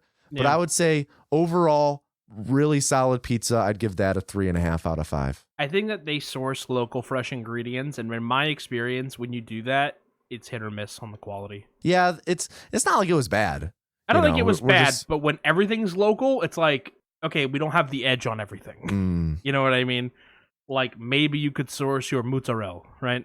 All right. Then we went and we had popcorn that night. Oh, we're rating the popcorn too? I'm rating the popcorn. I took them to a theater that sells popcorn. It used to be literally trash bags. Now they have fancy bags. What did you think of the popcorn? It was pretty good. It was really buttery. And I'm not I ate a shit ton of it because I can't stop eating popcorn once I start eating. But I don't know. It was really buttery. I'd say probably 2.5. Perfectly average. It was hard for me to get through the top layer because it was like all wet. Yeah. But after that, it was pretty good. I agree. Yeah. The next day, I took you guys to Bagel Place. Right. Bagel Place. That bagel place is awesome. Had it before. Had it multiple times, actually. Yeah, because I brought it to you. Yeah. Brought it to GDQ. I mean, other than the fact they got my fucking order wrong, pretty That freaking was good. true. They really tried to tell you that poppy seed bagel was pumpernickel. Yeah. He's like, here's your buttered pumpernickel bagel. And we're looking at it. I'm like, that doesn't look really brown. And there's a lot of seeds on it. Yeah, I think that Jade was like, oh yeah, I think it's just that's how it comes. And then it was like very clearly not. And I was like, you know what? I just appreciate she was willing to give him the benefit of the doubt. Because I was ready to be like, motherfucker, this is clearly not a pumpernickel bagel. Yeah. No, but really good bagel. Like one of my favorite bagels. I would say that's like 4.5 or 5. Nice. Yeah, those bagels are really good. Yeah. Not traditional New York bagels, but still very, very good. Very good. We did not have lunch that day, but we did go to the fancy place. Right. Fancy place. We got some mozzarella sticks. Yeah. And we had drinks and mozzarella sticks down by the water. And I got to tell you, that fried mozzarella was way better than I thought it was going to be. The crust on it was really good. The crust, to me, tasted like the crust on like a really great chicken parm. Yeah. It was a really good crust. Right. I would give that a 4 out of 5. It was really good. Yeah. And then we did our basketball game, whatever, came back. We had to shower, and then we went back out for dinner, or we went to Pizza Place 2, which was the final place that we ate on the trip. Yes. I gotta say, before we go any further, you two actually got me hooked on oregano and the red pepper flakes, because I never put that on pizza before you two came. Wow. Well, now you know. You gotta do oregano, you gotta do red pepper flakes, and you gotta load up the parm. I don't like parm that much. Like, I like chicken parm, but I don't like putting a lot of like loose parm on my food. All right, go ahead. Shame. I would say this pizza place, the crust, again, pretty good. It was nice and crispy while also a bit airy. I would say the crust at the first place was better. Well, it's two different pizzas. Yeah, hard but to still, compare. I mean, I preferred the crust at the first place. Sure. But it's a Sicilian versus a regular pizza. It was like, well, we have to say, like, everyone's regular pizza is a different type of pizza, right? So it was kind of like, it was a bit more kind of pan. It was like a pan crust, but otherwise thin, in the center. Yeah. It was good. I think the cheese wasn't too great there. The cheese, I didn't fuck with the cheese too much. I like the sauce, though. I would give that probably a 2.5 or a 3. That place has a quality about it for some reason where it's just addicting to me. Mm-hmm. I don't know why. I don't think it's that great. I just, for some reason, it's like, I just get hooked on it. Mm-hmm. I have some places like that for me. I had a hot brownie with ice cream, too. That was pretty good. You had a cannoli? I had cannoli, yeah. Yeah. What'd you think of that? Cannoli was pretty good. It was definitely on the sweeter side for cannoli, though. Like, yeah, a little too sweet for cannoli. So I would give it like a 2.5 or a 3 as well. Okay. All right, so overall, you had some good food while you were here. I'd say pretty successful food. Were you satisfied with your meals while you were here? Was there anything that you would do differently? Go to the hot dog place. There you go. I don't know how you like your hot dogs, but I would have made you get at least one the whole way. What is on it the whole way? Sauerkraut, mustard, meat sauce. Yeah, I'd eat that. Yeah. I probably would have gotten one plain and then one the whole way. All right. So there you go. The food review is done. Woo! Yay. Yay. All right. We have 2 things left in our thing to talk about. Which one do you want to talk about first? The first one. Oh, well, then that's why it's in that order, isn't it? Yes. I went to Las Vegas. Yes. I haven't told any stories about Las Vegas, right? While on the podcast? I think you mentioned just a little bit about it, but I don't think you told any full-on stories, though. Okay. There are going to be 3 stories I'm going to tell, and obviously what happens in Vegas. But I'm going to name the 3 stories. I'm going to let you pick which order I tell them in. Okay. Big pressure, okay? Okay. All right. The first one is called The Tropicana. Okay. The second one, The Fire. Okay. And the third one is called Dinner with Friends. We're going to do Dinner with Friends, then the fire, then Tropicana. Okay, saving the best for last. I see how it is. So, dinner with friends. It was night number 2, so every night after I was at a work convention. We'll just get that straight. It was in a casino.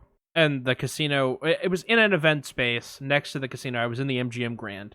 And the convention, this is how big these casinos are, because I didn't understand this until I went there. It was legitimately a 15-minute walk from my hotel room to the convention center where I was supposed to be working. It was a 15-minute walk where I never stepped foot outside of the casino/hotel. Isn't that insane? I legitimately had never been to Vegas. I had no concept for this type of a structure. But it was legitimately like being in a city. Like, it's its own world in there. There's no windows, obviously. But it's just insane, right? Just how crazy and how self-contained it is.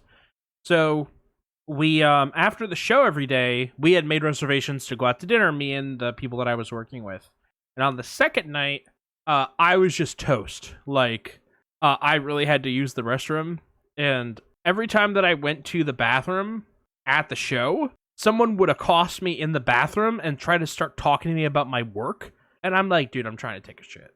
But like, I just couldn't, because then we'd be talking and then I'd be walking out of the room with them. Or there'd be scuttlebutt going on in the bathroom and I'd have to listen. And it's just like, it just wasn't a thing. I couldn't go. So I rushed up to my room. So the one person I was with, Dave, was like, I'm going to network for a little bit. And then the other person I was with, Megan, was like, oh, I'm going to go to the women in marketing panel. And it was like a mixer. So I go back up to my room, I shower, I change, right, whatever. Day 1 and 2, I wore a suit. So, like, you know, wearing a suit in the middle of Vegas when it's 110 degrees outside was hot.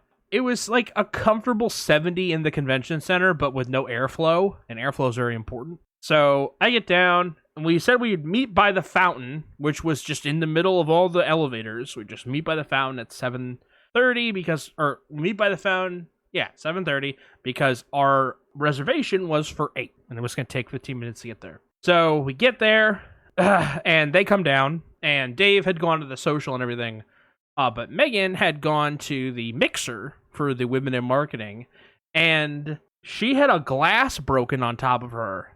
Because a guy in a mobility scooter dressed as Santa Claus scared the waiter, and a champagne glass full of a full wine glass hit the back of her and then broke, and so she got covered in glass and wine.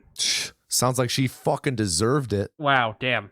And so it's like, okay, crazy, right? Like, they didn't have any time to relax. So then we get in the car and we go to our reservation. And we have a reservation, and then it's like, we're like on time. Like, the first night we weren't on time, but they accommodated us. The second night, we were on time, and they were like, hey, it's going to be like a half-hour wait. And we were like, no, we have a reservation. And she's like, yeah, that doesn't mean anything.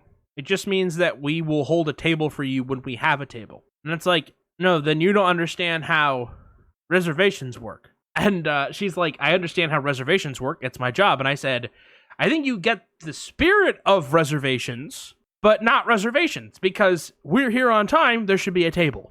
And she said, well, at the last minute, we booked a big party. And I'm like, okay. And how big is the party? And she's like, well, it's taking up all of upstairs. I said, was our table supposed to be upstairs? And she said, yeah. And I'm like, so then you booked over our appointment, our reservation.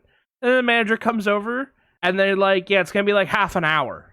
And I'm like, yeah, again, this is not how reservations work. And I'm like, there are empty tables. And she goes, those are reserved. I said, so you do know how to take a reservation, because those tables are reserved, but our table isn't reserved. So then this is how CJ got banned from Las Vegas. I didn't get banned from Las Vegas. You and Jade both told me not to get banned from Las Vegas. Ticking time bomb. So then they were like, you're kind of like, they were like, you're being a little aggressive. This is when Dave was like, you seek out conflict. I'm like, I don't seek out conflict. Conflict finds me. He's like, we were fine just waiting for a half an hour for there to be a table. And I'm like, yeah, but like, this is stupid. This is not how reservations work. This is how walk-ins work. So then I was like, okay, So we have to wait a half an hour. Legitimately, someone came in after us who had an reservation for half an hour later, and they got seated before us. So then I got up, and they're like, please don't go up. And I'm like, no, this is stupid. So I get the manager again, and I'm like, they had a reservation for half hour after us. And he's like, yes. And I said, we have been waiting here for 15 minutes. And we had a reservation for 15 minutes ago. And he's like, right. And I said, so why did they get seated first? And he looks at me and he goes, yeah, that's fucked up. And he's like, but I'm not going to ask them to get up. And I was like, can I go ask them to get up? And he said, I think we have a table for you. So then they sat us at one of the tables that was reserved. Like, listen, that was a Karen moment for me, for sure. But what the fuck is the point of having a reservation if you don't reserve a table? That's why we did it. And okay, real talk. We had to pay to reserve a table. There was a deposit. We're talking about an expensive place. We had to pay like $30 to reserve this table. So don't fucking tell me that they pocketed the cash. Mm-hmm. What's that about? And then we ate, and it was a very lovely meal. Then, I'm not going to say the name of the restaurant because obviously I just shit on them for 30 minutes. But we're finished. What are they going to do? They're going to listen to this and track you down? Nah, fucking drag their name through the mud. No. Drag them. No. Anyway, so we got the check, and they gave it to me for some reason. I'm like, well, I don't have the company card. But I looked at it pretending like I was going to pay for it. It was like $350. It's like, that kind of place, you fucking seat people on time. You get seated on time. If you have to pay to fucking sit there, you pay for a reservation, you have to spend $350 to eat there. What are we fucking doing? What are we doing? What are we doing? Like, a fucking tip is like, no one can do the math in their head. On $350 is like $75 for a tip. And I think if we gave that guy a $75 tip, he would have rolled his fucking eyes. Should have given him tip of this dick. Heyo! Heyo! All right. Was I rude?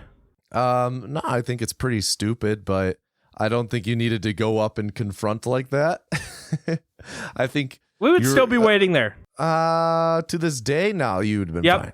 To this day, you would have been fine. No, you're wrong. No, you would have been fine. Wow. All right. Well, agree to disagree, I guess. Ha ha ha ha ha. All right. What's story 2? The fire. Yeah, we're in the convention space and it's quiet, and I'm like, oh, it's kind of quiet. So these two guys come up, and they're younger guys. And I, at that point, was bored, so I was being a little more upfront in my approach. And they came to the booth, and I was like, hey, you want to win $50? And it was a gimmick for the booth, and I got them to play our game, and then I was like, hey, I was doing like a soft pitch for them. And then, all of a sudden, it starts going, and I'm like, the lights on the wall are like sirens, kind of like, you know how sirens kind of go in a circle or whatever? You know, they have that like left to right movement. The Doppler effect. Yeah. So they start going around, and the whole convention center right next. So we're in front of the speaking stage, and the person on the stage at those shows pays to be there. There's no requests. Like, they don't get speakers. You pay for your spot. So this lady had paid for her spot. She was not yielding the stage.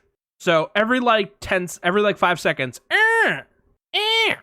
then I'm like, okay, I'm going to talk through this. Then about a minute into my spiel, a voice comes on and is like, this was a false alarm. Do not leave. This was a false alarm. Do not leave. I'm like, okay, hey, it's a false alarm. So I keep doing my pitch. And about a minute and a half later, the fire marshal comes in. And he has no bullhorn. He has no nothing. He just starts screaming, what the fuck are you all doing? Get the fuck out of here. He's screaming at the top of his lungs, get the fuck, it's a fucking fire. So then we all leave.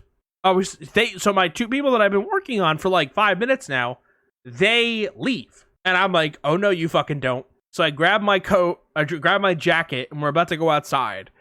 And I grab my phone, and I grab my notes, and I start walking out with them. So during the middle of a fire evacuation, I'm still pitching. And then we get all the way to the door, where it's 110 degrees outside. And the fire marshal's in front of us, and he goes, all right, it was a false alarm. Everybody back. So then we turn right around, and I walk them all the way back to my booth. And I get them to sign up for a demo, which was really cool. That's like my hardest sell I've ever done. I literally was not letting those guys get away. I followed them during an evacuation. Remember how long I said it took me to get to my room? It was like a 5-minute walk to get out of this place. So I book a demo. Then I'm in the airport on my way home. This was a couple days later. I'm in the airport on my way home. I'm not in the main terminal at Las Vegas. I'm in Terminal D, which you need to take a monorail to get to. So I'm not attached to the airport. I'm in my own little terminal. I'm in a specific gate. It was like gate 40 or something, or 17. I don't remember what it was. And I see the guy. He's walking like he's going to walk past me. And I was like, I saw him, and I was wearing my work shirt that had the logo on it. And I was like, hey, Bill, how's it going? And he looked at me like, did you follow me from the... I was like, no, I'm also waiting for my flight. But I accidentally got there 3 hours early. So he's from Texas. He was waiting for a flight to Houston.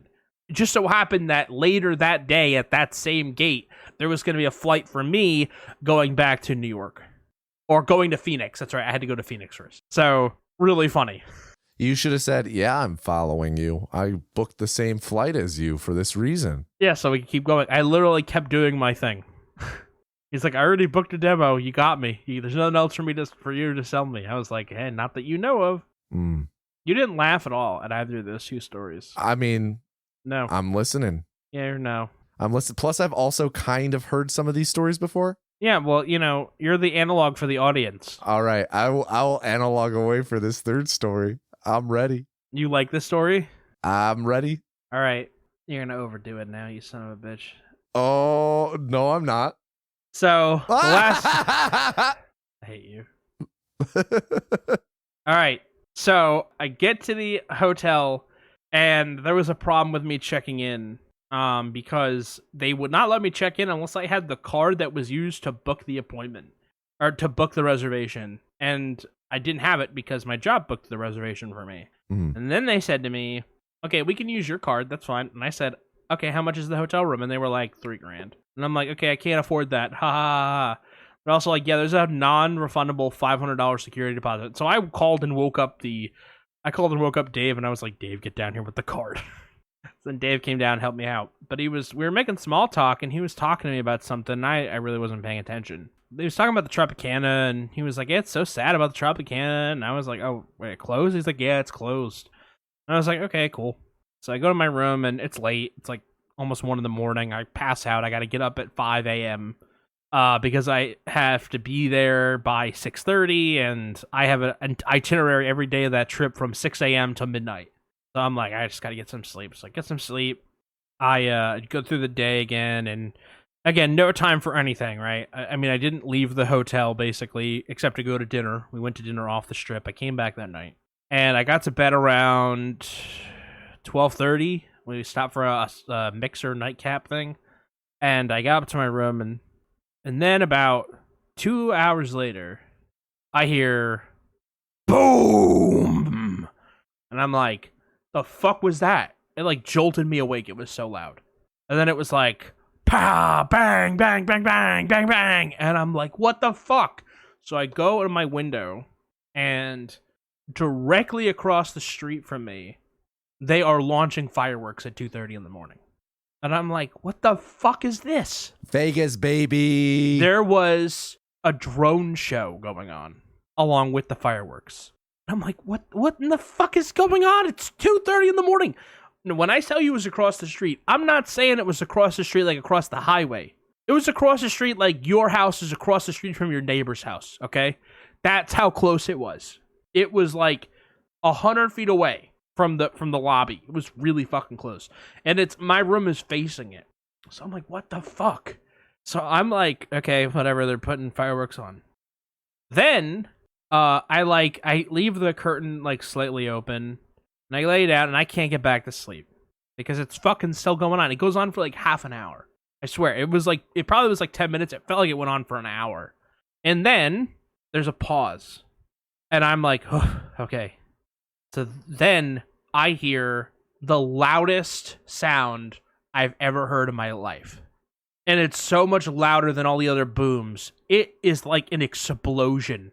And I hit the fucking deck. I was like, oh my God. I was like, what the fuck? And I go to the window and they blew up the fucking Tropicana. It got imploded. Mm-hmm. That's wild to me that wasn't more publicly posted so that people don't freak out. What the guy told me was, when I was checking in, he told me they were going to implode it. There were signs at all the exits saying, hey, you will not be able to leave the hotel from this time until this time because they are doing this. But I never left the hotel except the one time to go to dinner. But when we did that, we went through the Uber exit and there was no signs there.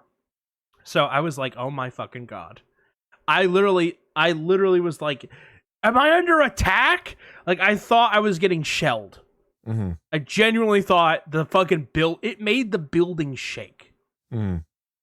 I'm actually looking at a video of it right now. They had drones in the sky spelling out Tropicana Las Vegas while it was getting imploded. Yeah. There is video of this that people can look up. Yeah, like I'm in the hotel while it's happening. I was about to start running for the stairs. And then I realized, oh, they're blowing up the building across the street. Oh, okay. I'm just going to go back to bed now. I was kind of tired and I couldn't find my shoes. I'll just stay in this building while it collapses. I gave up real early on life. I gave up really too fast. So there you go. Wow. All right. Well, there you go. Those are my 3 Vegas stories. I liked them. I liked them in the order you told them. Well, there you go. Thank you. Thank you for sharing them. Thank you. All right. What are we talking about next? Because we still haven't gotten to the movie yet, and we did warn you this was going to be a long episode. Yeah. Do we want to tackle this now or next episode? You said to me there is no such thing as too long of a podcast episode. This is true. You said that. I gave you an out twice. I know. I'm just checking in real quick one final time before we dive in. You pig dog. Wow. Me checking in to make sure I'm on the same page as my friend is pig dog behavior. No. Wow. I'm just saying. We sure we want to do this? Do you not want to? No, I do. I'm just double checking. I'm in for it. All right. I know how important this is to you. Ladies, gents, and envies. CJ rewatched Dune and Dune Part 2. I'd like to say that I kind of watched it for the first time. CJ, for the first time ever, asterisk. So for those of you that don't remember, I allegedly watched the movie and then completely forgot everything about the movie. And movies, both of them. I literally had no memory of anything that happened. Well, you rewatched them now. You've watched Dune Part 1 and Part 2. Yes. CJ, let me hear some thoughts, questions. Let me first say, before we get into this, actually, let me just go over my background with Dune real quick. Mm-hmm. I have read the first 4 Dune books. I have seen Dune Part 1 multiple times. I've only seen Dune Part 2 once when I saw it in IMAX when it opened. But I've read Dune Part 1 and Dune Messiah and Children of Dune and God Emperor of Dune. And I've read varying parts of Dune, the first book, multiple times, and Jade has been reading through it, so I've been revisiting it through that, and I'm a big fan of Dune. Mm-hmm. Are you a Dune lore master? For the first 4 books. Okay. CJ, what did you think of Dune Part 1? Okay, we're going specifically Part 1 right now. Part 1. Okay, listen. I watched Part 1 in good faith. Mm-hmm. I definitely do not remember ever watching that movie. Okay. And all I knew was that they were going to the desert planet because that's where the worms are. Okay. I knew that the main guy's name was Paul. Uh-huh. I have a little bit of a relationship with this movie wherein I had the opportunity to read this or Great Expectations in high school, and I was denied the opportunity to read this. Mm-hmm. Everybody had to read Animal Farm unless 2 students were given the opportunity to pick a harder book for reduced work. One of the books was Dune. One of the books was Great Expectations. Me and some other kid both grabbed Dune, and the teacher awarded the Dune book to someone else. Interesting, because when you told this story on the podcast before, you said Dune didn't fit in your backpack. Which is it, CJ? Which is it, huh? I'm trying to keep you consistent. Dune also did not fit in my backpack. He did tell me there was another copy in the library that I could take, but it didn't fit my backpack. Okay. It's okay. Are we good now? Yeah. So what did you think of Dune? Part 1. Well, it's better than the Great Expectations. Okay, here's the thing. I don't think those movies are bad by any means. Okay? I just want to get this out here. I think they're really good. I think that it's really interesting sci-fi because so much of sci-fi is really derivative. And I feel like this universe actually feels like unique sci-fi. Like, genuinely think, like, the way that they use swords instead of guns a lot of the time, and the designs of the ships, and the way that they communicate, and the way that religion is very prominent, and how there's a lot of other moving parts in this movie. There's a lot of factions that are kind of interconnected in interesting ways, and all that stuff, okay? I think that's really interesting, and I like the universe that they built. The first movie didn't do anything for me, except on a technical and visual basis. The story of the first part didn't do anything for me. 3 is like, out of a 5 when I rate movies, 3 for me is like, okay, this is like a good movie. This is the baseline of a good movie. Okay? Anything below a 3 is subpar. Like, 3 is par. I gave this movie a 3.5. Okay? I think the story is... Are we in spoiler territory? Are we going to have spoilers? Why don't we avoid spoilers and we can enter spoilers? Okay. I'm going to say some things that are not spoilers. If you don't know this about Dune, I am sorry. Paul is the main character, and through circumstances beyond his control, him and his family go to a planet, which they call Dune. The book is based on Dune, but the planet's called Arrakis, okay? That's not spoiler territory, right? No. Okay. And some things happen. It sets things in motion. It's about 2 hours and 45 minutes long. And then, right when you're introduced to a character that was very prominent in the marketing of the film, yep, the movie ends. Yeah. And it ends cold. Yeah. Like, there's no cliffhanger. You're not about to do anything. It just fucking ends. Okay? Yeah. And everything has gone to shit. Everything is fucked up. You end on this really low note, and then it ends. So, that's how I felt about the first movie. Technically, very pretty, very interesting universe, interesting characters, good performances from actors. Pretty, very pretty, visually interesting. The story, I didn't give a fuck. I was like, okay, you haven't given me anything to care about yet. Because a lot of the movie was about going somewhere. Like, you just felt like you were never in one place. But that didn't give me the feeling of movement or time. It gave me the feeling of, like, restlessness. Like, we're always running from something, right? And so I was just like, okay. Now, the second movie, I feel like, heals some of the sins from the first movie, story-wise. Because, for those of you that don't know, the book is really big, right? It's fucking huge. Yeah, it's about like 650 pages long or so. Yeah, and when it's printed on fucking regular small format, like a dime store novel, it's a brick. Not, no. It's not that big of a book, but the thing is that it has a bunch of appendices, and it's also it's a really dense book. It's a slow read. It's like genuinely, most people I've talked to who have read the books, and my experience is this way as well. Like, I picked up the book like 4 times to try and read it before it actually stuck. Okay. It's a very hard book to actually get into for most people. Okay. The second movie, I said, healed some of the plot points of the first movie. And I don't really want to talk about them as separate because they are joined. So generally, I guess, what did you rate the second movie? What would you rate the 4. second movie? I gave it 4. All right. And 4 for me is pretty good. Like, all right. not Oscar nominations, but pretty good. Let's transition then into spoiler talk. Okay. When we will talk about both movies together. Yeah. Okay. So we are now in spoiler country, right? Yeah.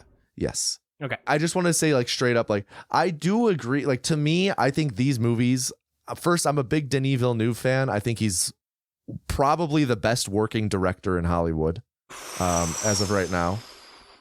Working as it makes more than one movie every couple years, or like you think he's the best? He is at the top of his game at a level that no one else is at right now. I do like him a lot. He's fantastic, you know? He's very good. And I think that these movies are like no exception. They are like, you know, incredible. And I guess this isn't really spoiler to say, or what I'm saying right now, but incredible feats of filmmaking as a whole. Dune itself is so difficult to adapt and so unadaptable for so many reasons. And he does a really good job fitting it to the visual medium. I don't think it's perfect. I do think that the weakest part of the movies are the narrative, because there's so much to it and so much to explain that, like, vital things to the plot of Dune and everything are mentioned in passing, like in the background, that it's like someone could watch and be like, yeah, technically they could understand the full thing based off of this. But like, I would be shocked if anyone who had not read the books watched these two movies and did not.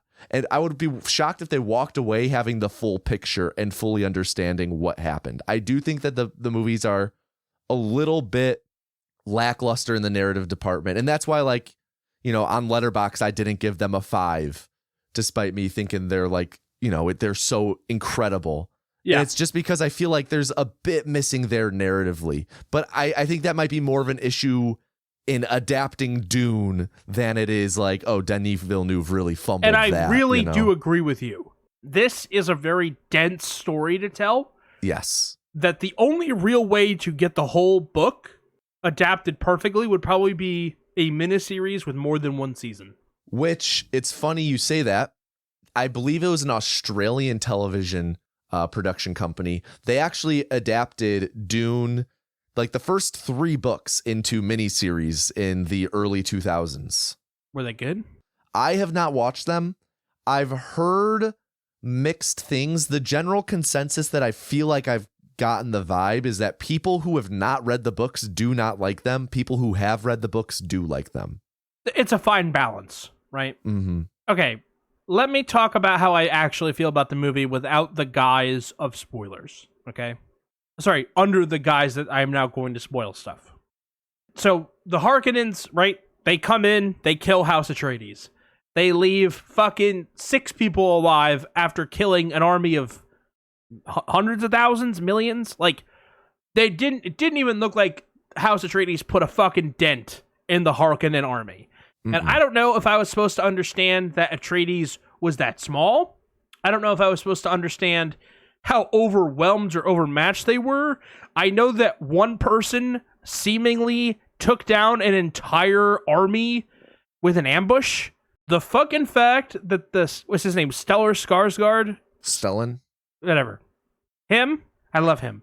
Why could he fly? That didn't make any sense. So it's not that he can fly. It's that, I mean, so you see soldiers in Dune kind of flying around. I thought they had jetpacks because they were wearing armor. That's essentially what it is he has that as well. Because he's so big. He's even bigger in the books. Like, they put Stellan Skarsgård in a suit for that movie, right? Yeah. He's even bigger in the books to where he cannot walk, and he largely relies on technology to get around.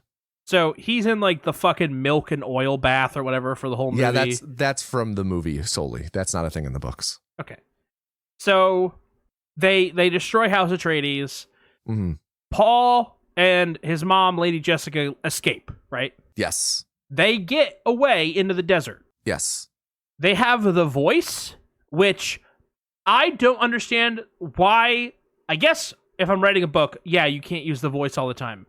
They use the voice like twice. Yes. Or 3 times. One at a time is like, give me a glass of water. It's like, why don't you use that all the fucking time? All the fucking time. Why don't you use the voice to get people to kill themselves? and just move on with your life. He only used it twice. Allegedly, Lady Jessica's really good at the voice. She never fucking uses it. This seems like you could end the whole fucking war by commanding the Emperor to kill himself. I don't understand why they don't use the voice more. Tell me why they don't use the voice more. What is the limiting factor? So the people who use the voice are the Bene Gesserit, right? Mm-hmm. Who are essentially Jedi. Like the Jedi are based on Bene Gesserit, right? Okay. The voice can be kind of seen as the Force. Essentially, the Bene Gesserit, they have like an ultimate long game going on. They are not a political house. They are essentially like third-party witches. I get that. Okay. So the Bene Gesserit are much more powerful than they let on.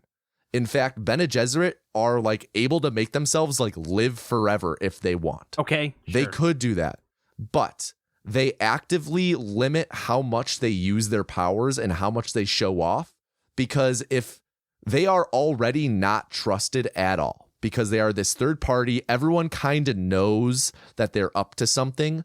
We don't know, or like the general universe does not know what the Bene Gesserit are up to, and we only really know about the whole Kwisatz Haderach thing because we are viewing the story from the perspective of the child of a Bene Gesserit who has had Bene Gesserit training and is closely linked to the Bene Gesserit. Right. So the Bene Gesserit are constantly trying to keep a low profile while manipulating everything. And I get that. And no one trusts them. So they have to sparingly use their powers, including the voice, because the more they use it, the more likely it is that one of the Bene Gesserit's enemies, which is pretty much everyone, could create some sort of counteractive, like some sort of defense to it. Sure.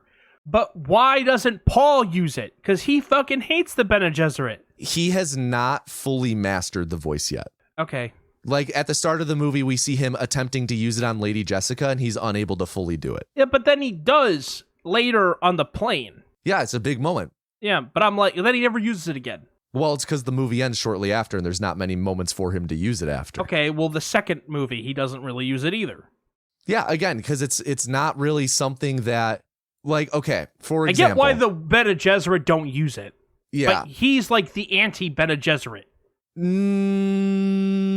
Not really. He is like the product that Bene Gesserit have been trying to make for like tens of thousands of years. But he rejects them the whole second movie. He's like, you're fucking lying to these people and all that shit.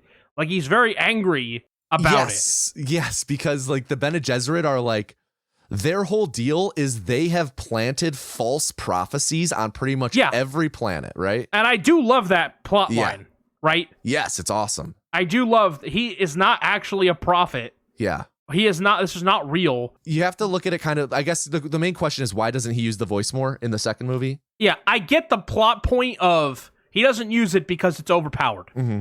Sorry, like a narrative reason. He doesn't use the voice because you could solve every problem with the voice. I guess I would ask a question like, say, second movie, he meets up with the Emperor and he just says to him, kill yourself. And then the dude kills himself. What is everyone around who sees that happen gonna say? Like, they'll be like, oh my God. Yeah. Like, they're gonna attack him and kill him there. Like, it's not, the voice isn't some solve all issue, you know? But it could solve every issue. You listen, you're giving me like, there's a narrative reason why he doesn't use it. But from a writing perspective, he doesn't use it because it's too strong. Paul can't use it all the time.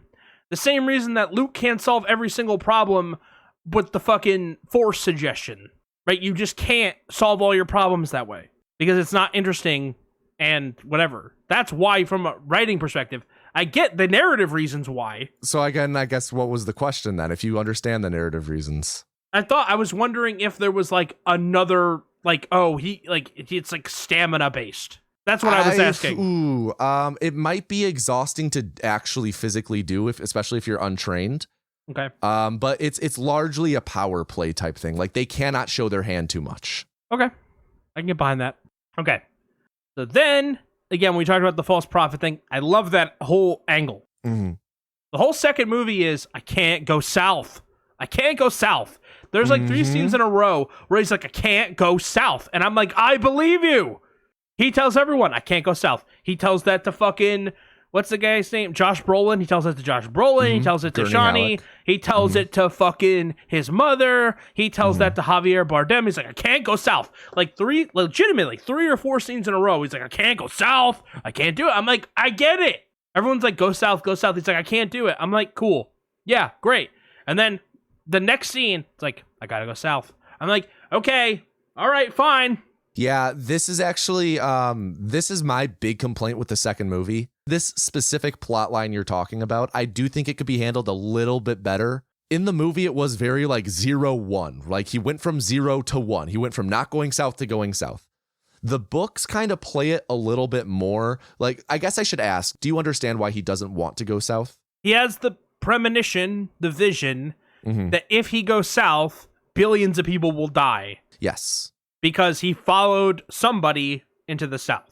Yes, he has. Yes. So he does not want to go south because it will fulfill this prophecy he sees. Yep. In the books, how do I word this? He's like, he really toes the line where he's like, well, I can't go south I can't do this because that will lead to the vision happening. But what if I just do this? You know, he keeps towing that line and keeps getting closer and closer to fulfilling this prophecy and doing the steps required for this prophecy until, you know, it's just kind of all of these things overflow and cascade and he reaches that breaking point. In the movie, it was a lot more 0-1, whereas in the book, it's a lot more he gradually gets to that point and keeps towing that line as to what he can get away with without triggering this prophecy.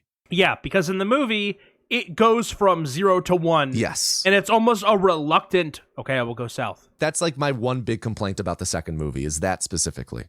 All right, I get why he doesn't go south, right? But then he goes south, and that's where all the religious fanatics are. Because, like, the Fremen that he's encountered, just a couple of them are fanatics. It feels like the Fremen he encounters before he goes south, there's like a couple hundred of them, maybe. It doesn't feel like a big, but then all of them live in the south. There are millions of them. Yeah. Okay. And we're getting to like my other problems with the movie, the way that the story resolves. We're getting to like the bulk of my problems. They introduced the Emperor. Was the Emperor bigger in the books? Because you don't even see the Emperor in the first movie at all. They talk about him, but they don't even show him. And then in the second movie, it's literally like the Emperor shows up and he's like, I carried this watch up my ass for 2 years. He died of dysentery. I give him the watch, right? Christopher Walken. And then it's literally like, you fucking punk bitch. And then they bitch slap fucking flying Stellan Skarsgård. And then I'm like, well, he was the big bad. We were supposed to fight him. Like, this is supposed to end when we kill that guy. And it's like, no, I'm the Emperor. I'm like, we don't even know who you are. Like, that really, I was like, what the fuck is this? So there's a few characters that are bigger parts in the book that are relegated to either like really small parts or just straight up not in part 1 and are only in part 2. It never occurred to me that his goal was to become the Emperor. Well, his goal wasn't. I know, but you never meet him. It's not even like a thought. Yeah, there's just mentions of him. Yeah, they mention him. It's like talking about a door over there. Oh, there's a door over there. Okay. The main 3 characters that are in the book throughout and aren't in the movies too much are Emperor Shaddam, played by Christopher Walken, Princess Irulan, played by Florence Pugh. Her character is the author of the foreword for every chapter in the book in Dune 1. Okay. In all of the books, every chapter has like a little paragraph before it. And in the first book, she wrote all of them. The first book is actually kind of a reflection. It's like, you know, it's told presently, but at the same time, we are reading the history of how these events are viewed thousands of years in the future. Okay. So the Emperor, Princess Irulan, and then the third one is Fade Rautha, Baron Harkonnen's nephew. Okay. He is a big part of the books. He's a big part of the books, yeah. Okay. That didn't make any fucking sense. Which? To introduce him, the fucking nephew, to introduce him halfway through the second movie and be like, oh yeah, he's one of our prospects. I'm like, why is Dave Bautista here? Okay. The Beast. I'm fucking pissed off about Dave Bautista because I like Dave. I really like Bautista. I love him in the movie. Why wasn't he the guy? There's this other guy. And also, he literally gets punked. He dies in like 15 seconds. Yeah. Yeah. No, it's the like, Beast. What? This guy killed everybody? This guy, fucking Opie? Yeah, Opie Fade fucking Ralph. killed everyone. Yeah. No, yeah, the fucking Batista guy. Oh, yeah, the Beast? That his Raban? name? Yeah, well, his I don't name is know. Glossu. He's also called Rabin Harkonnen, but he's the Beast. You just said 6 different ways of saying Batista. Yeah. Batista gets punked in 15 seconds of the movie. Yes. I'm like, what is the fucking point? Even if that's exactly how it happened in the book, this was supposed to be a payoff. No, he's the dunce character. He is... You don't even get that feeling until midway through the second movie. I think that they didn't have Fade... So Fade Rautha is like in chapter 2 of the book. Like he is... Wow. In the book the whole time, and we know here's what makes Dune so unique is like when you read it, you know what everyone is thinking at like all times, and there's like no secrets really. So you know from like the get-go what Fade Rautha and the Beast's whole deals are, because Baron Harkonnen just tells you what, like as a narrator and in his mind, we know what his plans are from the jump. Right. And I think they chose not to incorporate Fade Rautha into the first movie because it would just be too many people. It would make it even more confusing, especially once you clear out a lot of characters who die in the first movie. Then there's a bit more room for him, and you can kind of just push some of his stuff that's in the first part of the book back.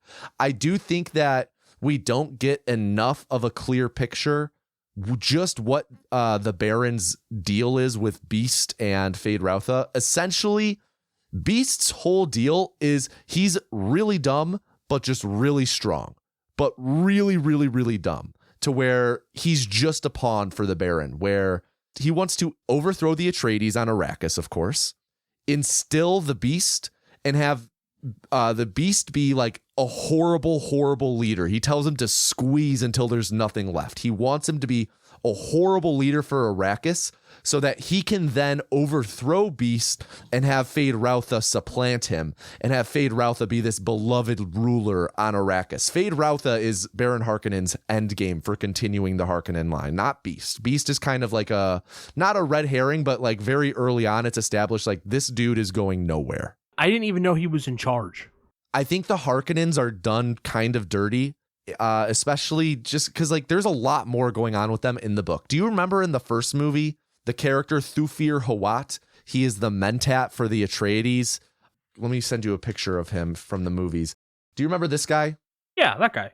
So he's a big part of the books, and there's like plot lines that he's involved with that were even cut from the first movie that are in the first part of the book. Because again, the first 2/3 of the book are the first movie. The last 1/3 of the book is the second movie. He's like a big part, and he's kind of like held captive by the Harkonnens and pretty much is their slave then. And he's still a big part of the book, and he's just not in part 2 at all.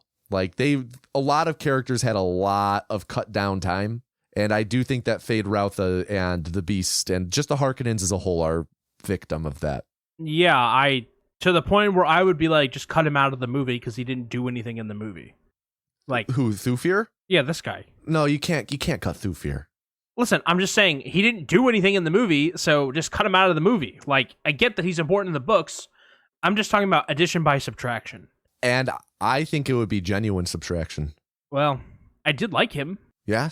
Okay, the last 20 minutes of the movie is all the resolution. Probably the last 30 minutes. It's the big fight. It's the fucking war that I've been promised that basically I get 5 minutes of seeing.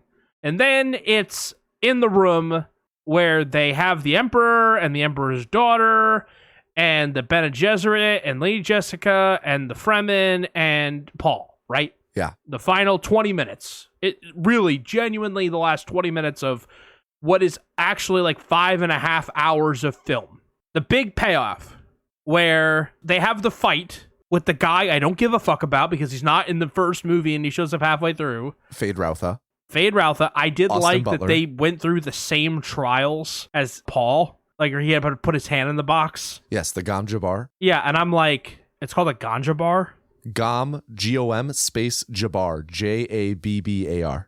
Okay. Phonetically, it sounds very similar to ganja bar. It's similar. Gom Jabbar. Yeah. Ganja bar. Return of Jafar? Yeah, that too. Then it's like, all right, I'm going to nominate Fade Routha. And they fight. Paul wins. And then he's like, all right. And then she's like, don't kill my father. I'll give you my willing hand in marriage. And he's like, okay, I'm marrying your daughter. And I'm like, you literally just told the girl that you were going to marry her. Or not marry her, that you love her until your final breath. Chani? Yeah. And I'm like, okay, so you're making her watch, right? You're going to make her watch. You literally get a proposal. Like, okay, fine. He's like, I do just want to put into context, like, it's not, concubines are a big thing in this universe. Like, I didn't even hear that word in either concubine? Oh yeah, you definitely did. Just didn't pick up on it.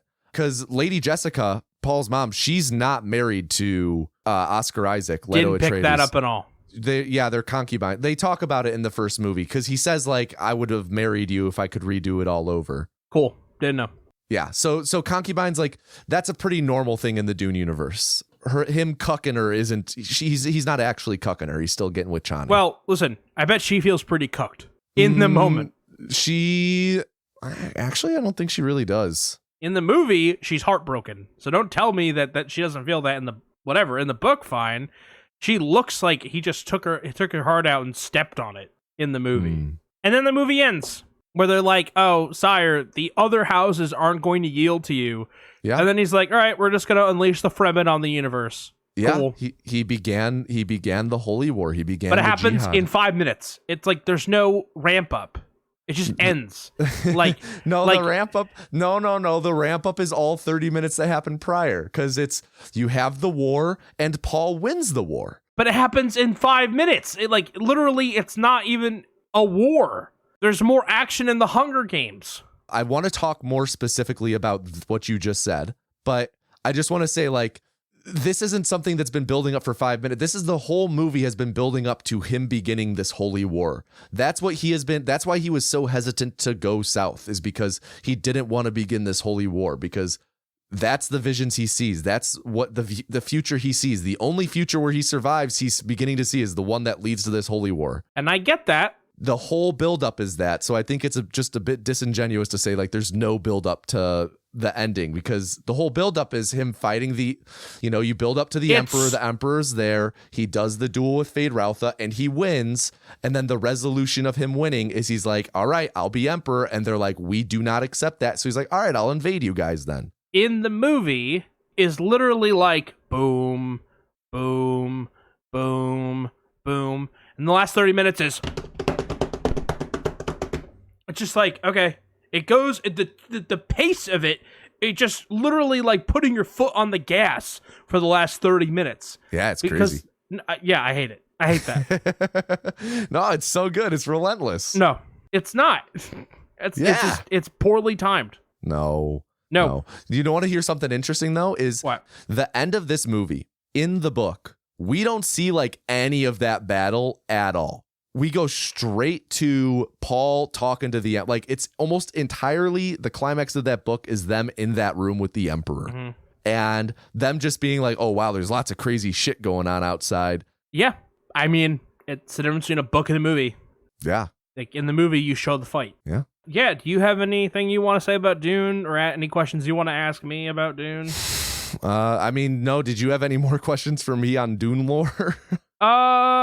I don't know, man. Like, I am like so good with just saying this is a good movie that just didn't vibe with me. Mm-hmm. I did say in one of my reviews on it, it was like, this is the best movie that I will ever say that I didn't like. There you go. I respect that. I don't think they're bad. I think it would be disingenuous for me to say they're bad. I had heard some things going in about like the story and the pacing, and I kind of agree with them more now. So wow, so you went in with a clouded mind and you let that cloud your judgment? Wow. Oh, shut up. Oh my God. It's like the only thing I knew about the movie going in was what Gaffy had said. Wow, you're trusting Gaffy's. Wow. Wow. I may as well replace you with Gaffy if I'm going to be talking to Gaffy's opinions. Damn. We need that code word now. All right. So that's the end of Dune. Thank you to everybody who listened to an hour and a half, or what are we at? Yeah, an hour and a half. Yeah, about 80 minutes. All right. Now we can talk about the movie. Yes. The Batman. CJ, did you like it? Give me some initial general thoughts. I loved it. Yes. What was your prediction? Hang on. For those of you that don't know, Tommy made a prediction before the start of the movie. Yes. I said, guys, I think CJ's going to freaking love this movie. I said pretty much verbatim everything CJ just said describing what makes a great noir detective movie and everything CJ likes about Batman. Feels like CJ was almost exactly describing this movie. Really? Yeah. And you'll hear that when you listen back to this show. I think you specifically at one point you said like these movies never take advantage of Gotham in like a noir type setting. And at one point you were like, oh, I like I like Gotham with dark, rainy, gothic overtones, marble and gargoyle aesthetic, the brownstone look. And you talked about how like what a movie requires to succeed as a detective movie. And you were just spelling out this movie beat for beat. That's and funny. It was really cool to actually listen to. I was like, it feels like CJ's already seen this movie. So I made the prediction that you were going to like it. That's crazy. I think if you go back and listen to the companion audio track, that you will pick up on how much I liked it because I was really into it while I was watching it. Yeah, that was a fun watch. I was very engaged. So it's your movie. Yeah. Do you want to recap it or do you want me to? Well, first I'm going to wait for my co-host to ask how I liked the movie. How did you like the movie? Oh, I'm glad you asked. I really loved it. I still think this is like probably my favorite Batman movie. Again, it depends on Batman Begins and Dark Knight, but this is like near the top, if not the top. I fucking love this movie. I think it was great. It's really fun to rewatch. It makes for a great rewatch, even though it's 3 hours long. But really good movie. Really good movie. Really great rewatch. Yeah. But to answer your other question, I'll definitely take the recap on this one. Okay. And it's a 3-hour movie. I'm going to try and keep this brief, but there is a lot to go over. CJ, please jump in and correct me or add on whenever you feel necessary. Okay, go ahead. So the movie opens and we are viewing, we don't know it to be the mayor's house, but it is the mayor's house in Gotham. I don't remember the mayor's name, but we are viewing it from the eyes of who we will learn to be the Riddler. And the Riddler's watching, and he eventually breaks in and murders the mayor, who is in the middle of a re-election campaign against what's like a fiery young politician named Bella Real.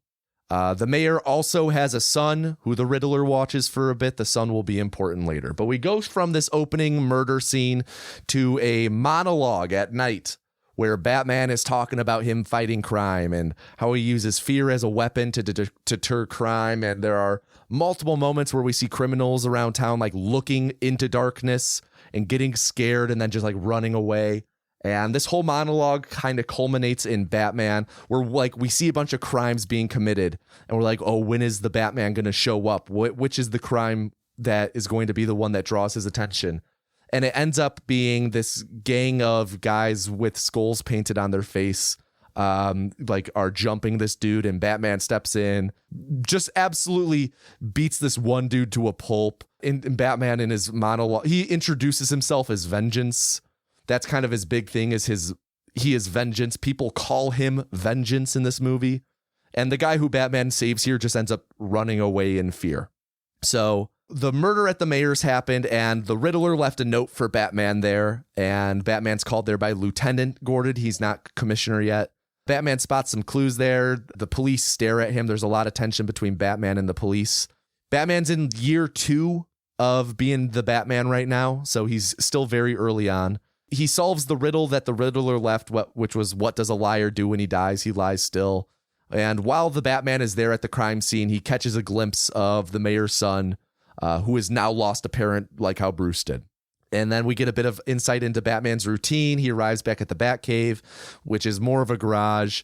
We see him logging his night in his journals. He keeps very detailed notes of everything. He's reviewing footage he recorded of the night by way of camera contact lens. He has a contact lens that records footage of what you see. We meet Alfred, played by Andy Serkis, who helps solve a cipher that was left at the crime scene. And then I guess I should say Batman is played by Robert Pattinson, Robat Bat, as we like to call him. Commissioner, now Lieutenant Gordon, is played by Jeffrey Wright. The Riddler, Paul Dano. Alfred, Andy Serkis. I will say, yeah, I predicted Paul Dano. You did. Actually, that is one of the clips that was included between the pregame and the postgame. So They will hear you make that prediction. Nice. The viewers have heard that. Nice. But look at that. Alfred helped solve the cipher. That was the word drive.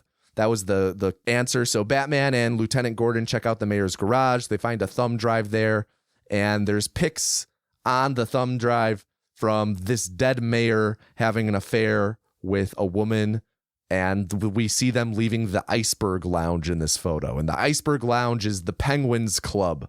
The Penguin is played by Colin Farrell. I was like, why can't I think of his name? He's an established figure in this city. More on him in a bit. But it turns out this thumb drive with all these pictures had malware on it, and the Riddler caused the images to be sent from Lieutenant Gordon to every news outlet in Gotham.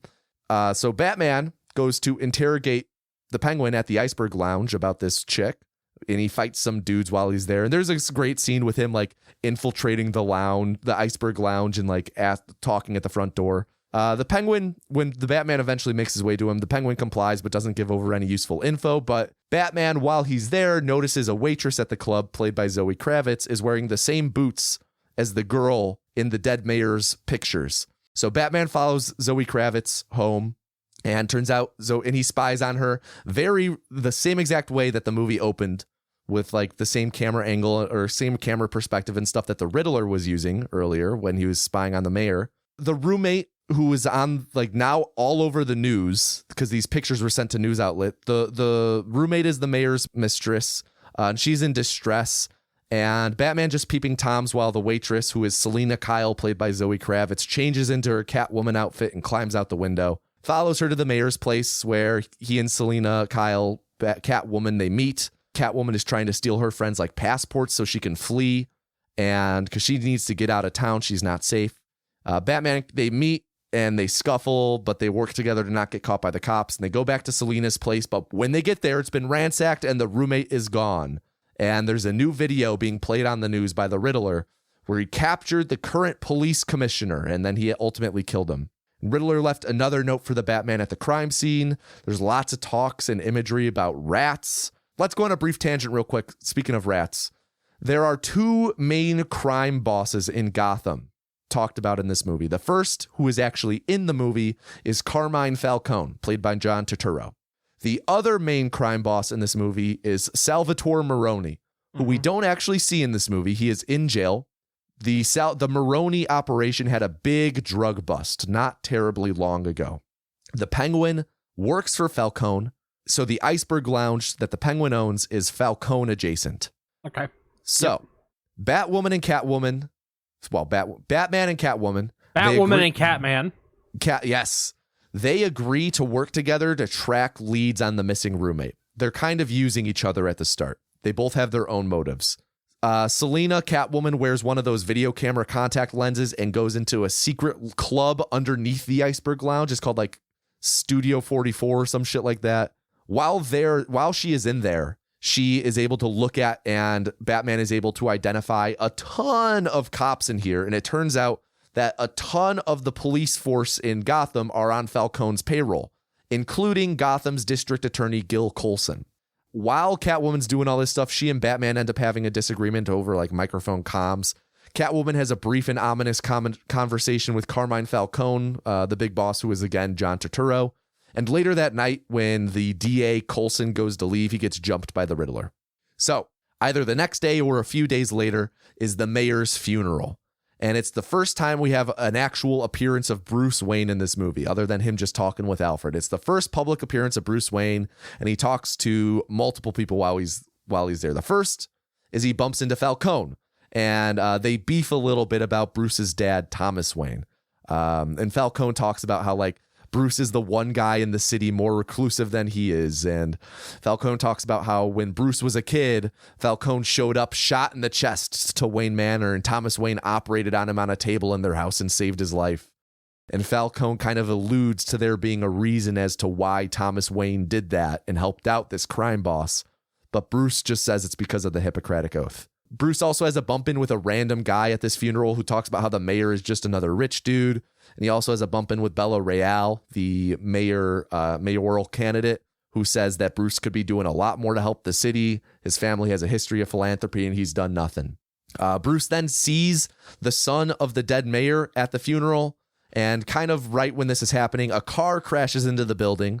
Bruce saves the kid. And out from the car comes the DA, Coulson, with a bomb collar around his neck. He has a phone taped to his hand and a note addressed to the Batman on his chest.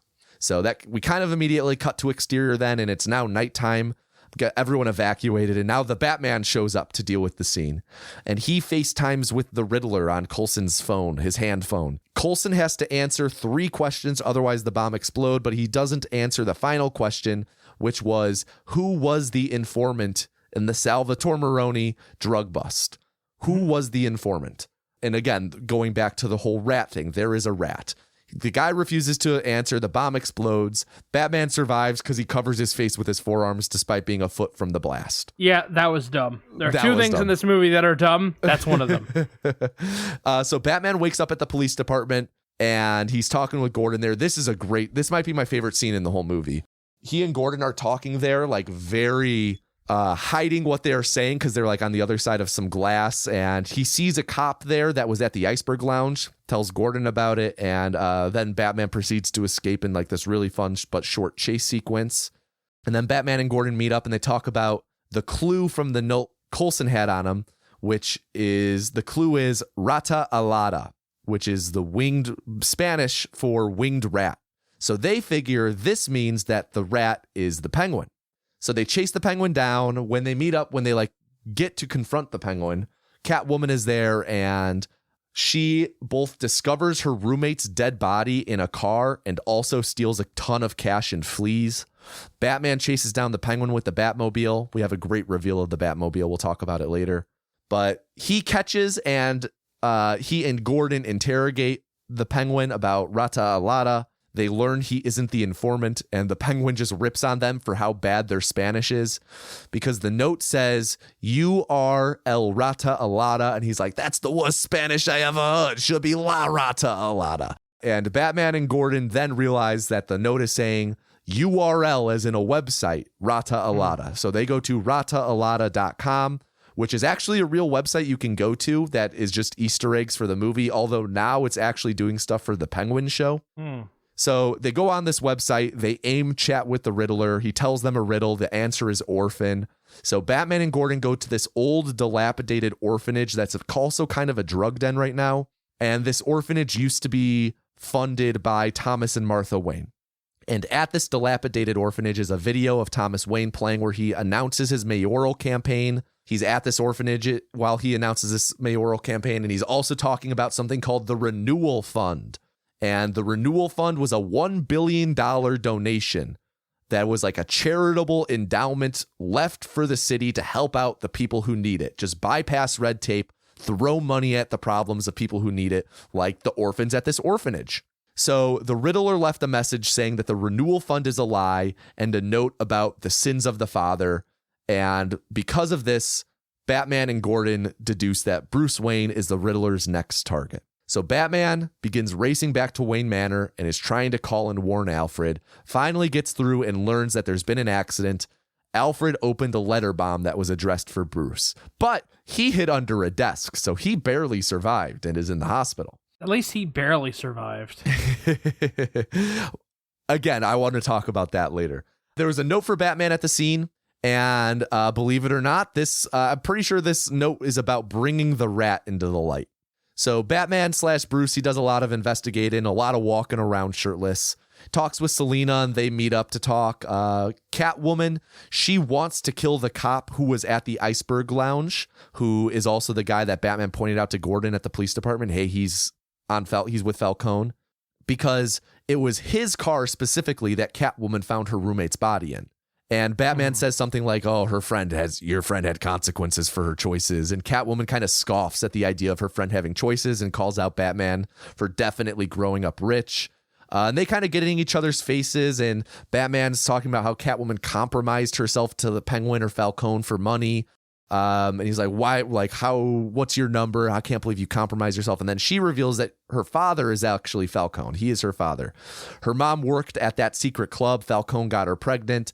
Her mom got killed at some point, and Falcone didn't do anything to help her and just let her get taken by social services. Batman apologizes. The two get a bit flirty. Catwoman talks about how the Riddler is going after rich assholes like the mayor, the DA, Thomas, and Bruce Wayne. She mentions that she figured Batman would be on Riddler's side because he's going after these rich assholes. And then she again asks if he'll go after the cop with her. She calls him Vengeance, like, come on, Vengeance. And he reluctantly agrees as long as she doesn't make a move without him.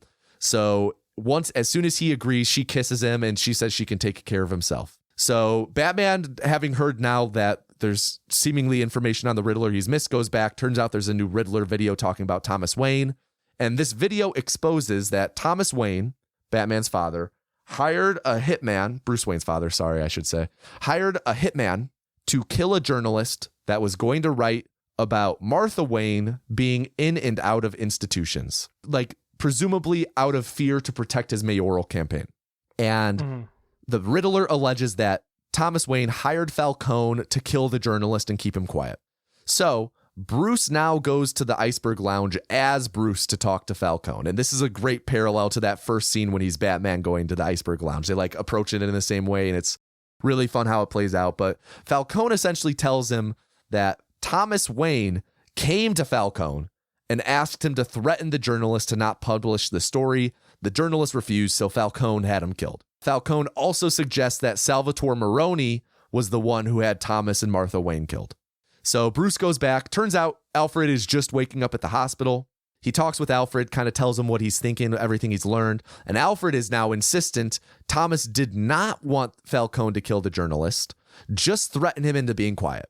And also that Thomas Wayne was doing this not out of protection of his mayoral campaign, but out of protection for Martha.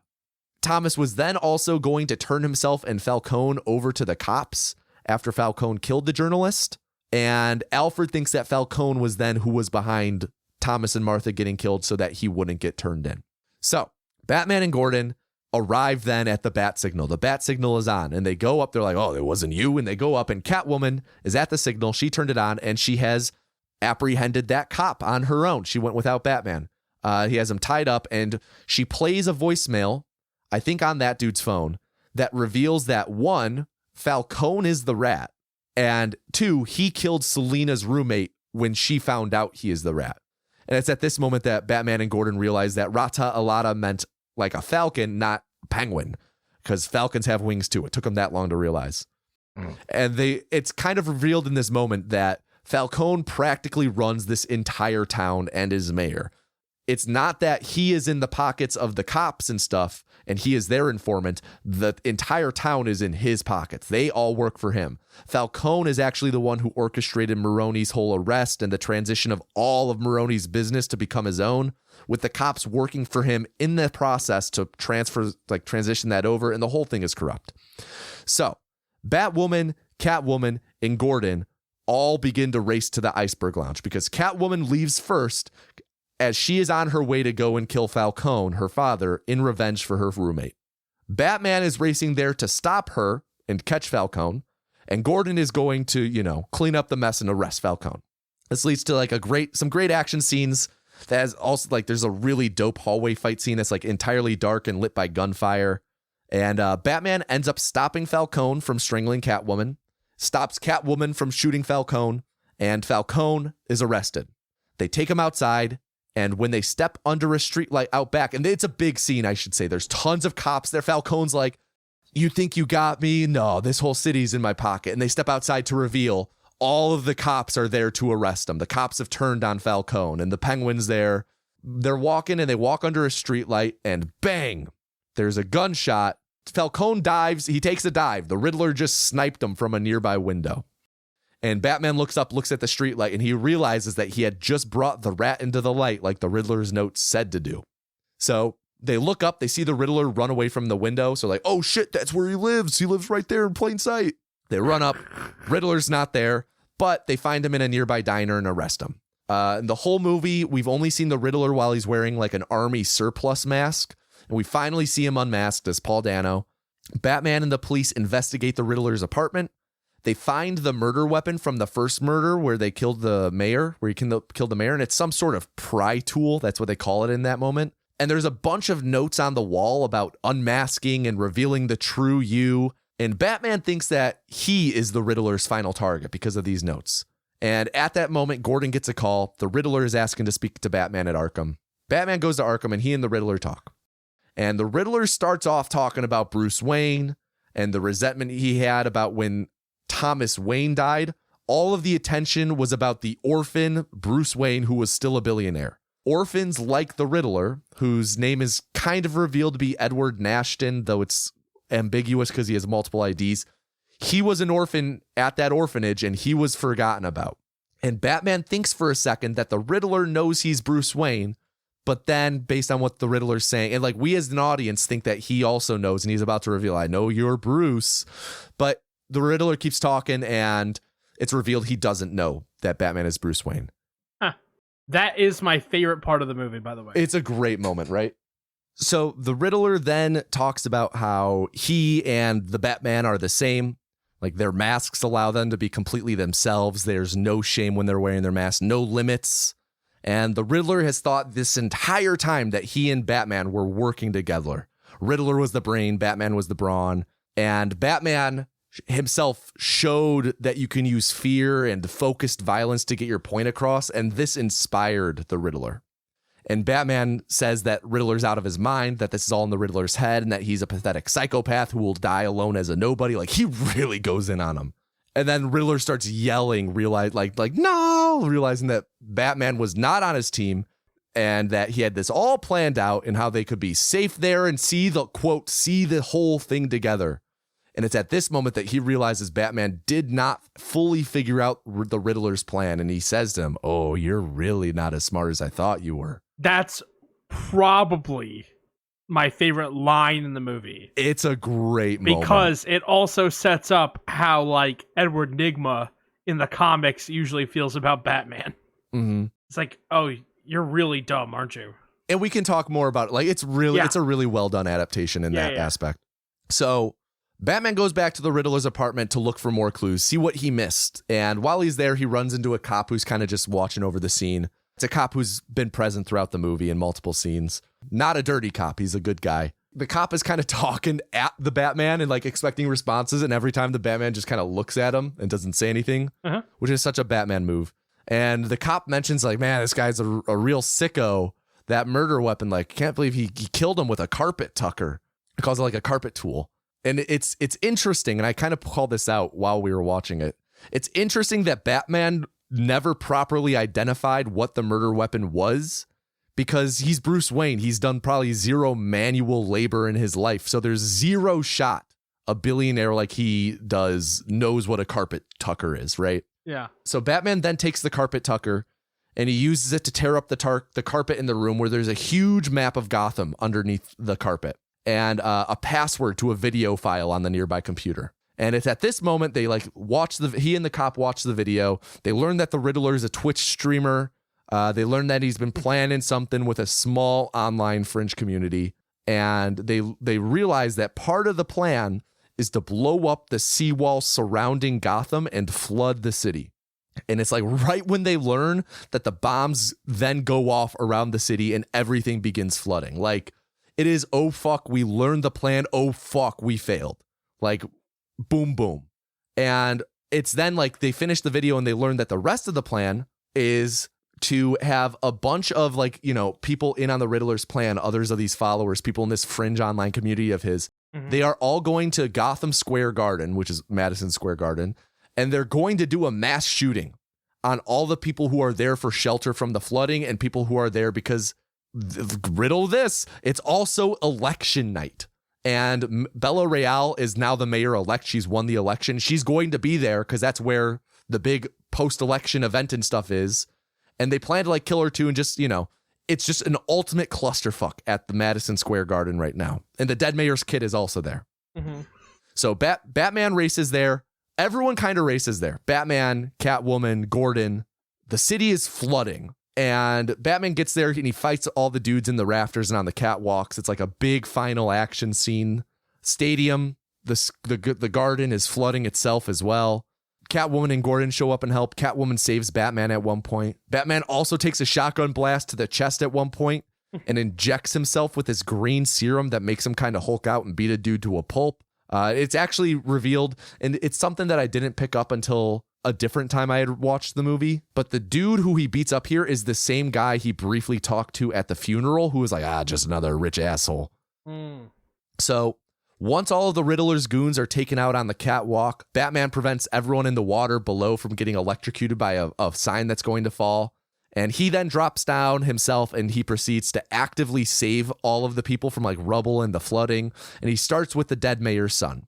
And he then proceeds to lead all of these people through the flooding using a red flare, leading them through the water. And then we get another monologue. And it really mirrors the one from the start of the movie. Batman's talking about how the city is flooded, talks about how there's a power vacuum with Falcone dead, and it's alluded that the Penguin will try and fill it. Mayor-elect Real talks about rebuilding Gotham and the people's faith in their institutions and officials. Batman actively helps people out and carries someone to be airlifted. And Batman just he monologues about how people need hope. They need to know that someone is out there for them. The city is angry and scarred like he is. Talks about how scars can transform you and give you the power to endure and strength to fight on. We then have a super brief scene in Arkham where the Riddler is reacting to the news of his plan being somewhat foiled. And there's a nearby inmate who we don't fully see, but it's implied to be the Joker. Guy kind of talks up the Riddler and is like, oh, Gotham loves a comeback story. The guy calls himself a clown, and he and the Riddler agree to be friends. And then the final scene of the movie are Batman and Catwoman saying goodbye. She is going to Bloodhaven to steal from rich people, and she's like, oh, you can come with the Bat and the Cat. And then the bat signal comes on, and she's like, oh, who am I kidding? You're already spoken for. He tells her to take care of herself, and then they ride their motorcycles together through Gotham for a little bit before then going their separate ways. And the movie ends. How'd I do, CJ? You did pretty good. Thank you. You did real good. Thank you. You know what's real good, though? What? I bet you got real good thoughts about this movie. CJ. There's so much. There is so much. Let's start with the basics. This representation of Batman, what did you think? Well, it's a younger Batman. Yes. And they play it beautifully because part of something that really is established in what I'll say is the more modern definitions of Batman is that he is not always the man that he is represented as. The mature Batman, the one that has Robin and the sidekicks, right? The cool, calm, and collected Batman is refined and he's experienced, and agree with him or disagree with him, he's 10 steps ahead of everybody because he doesn't trust anyone. And the younger Batman is raw. He's angry. He's using Batman as an emotional crutch, and he's rejecting the Bruce Wayne identity because he thinks that it's not able to...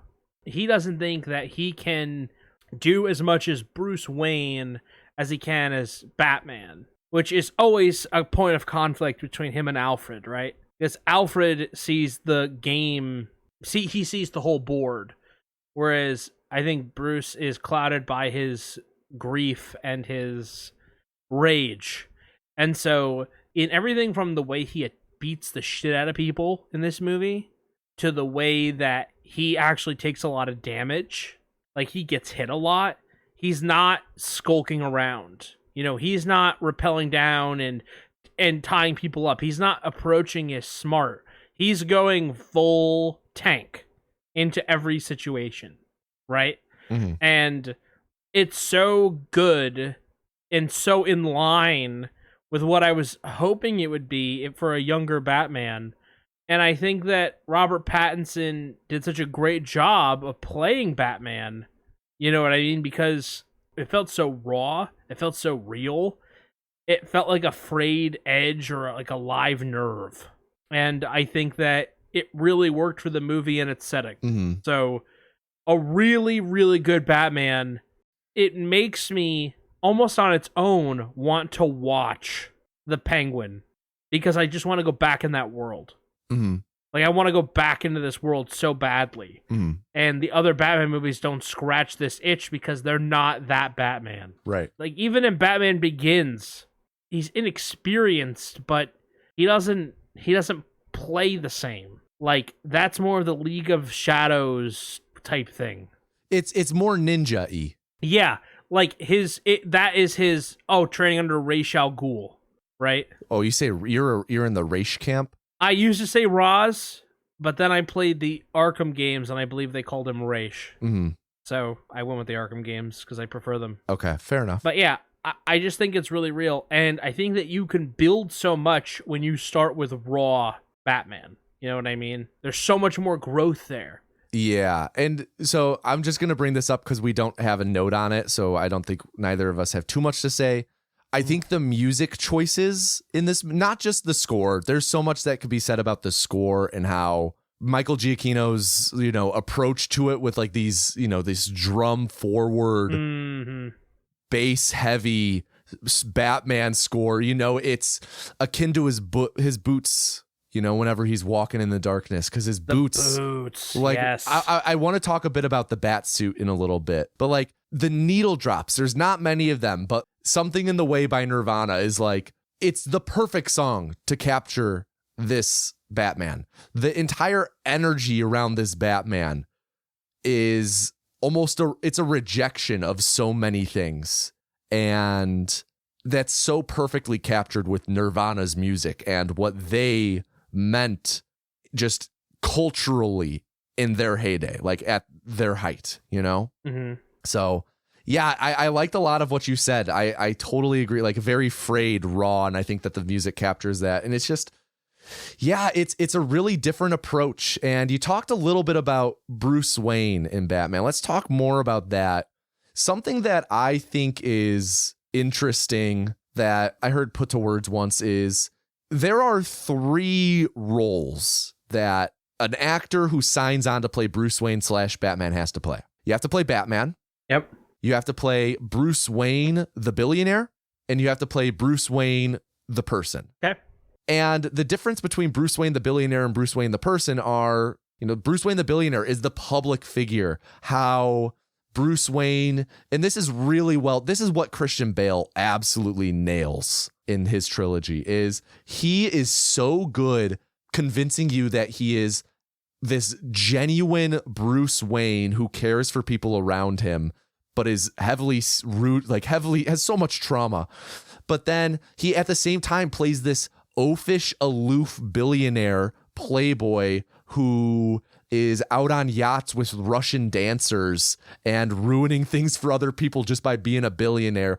Part of the whole Batman and Bruce Wayne thing is he constructs this Bruce Wayne billionaire identity to make him as unassuming as possible. No one in a million years would ever guess Bruce Wayne is Batman, because they're like, yeah, he's a rich, entitled dude who does whatever a billionaire does. And this is a Batman who has not yet realized the utility of that, who has not yet embraced the Bruce Wayne side of him. We are like we only see Bruce Wayne in name in this movie. The entire time, yeah. Batman is on display. We see Bruce Wayne in name at the funeral, but like that's about it. He has not gotten to that point where he has learned to use his public identity as a tool in Batman's arsenal. Mm-hmm.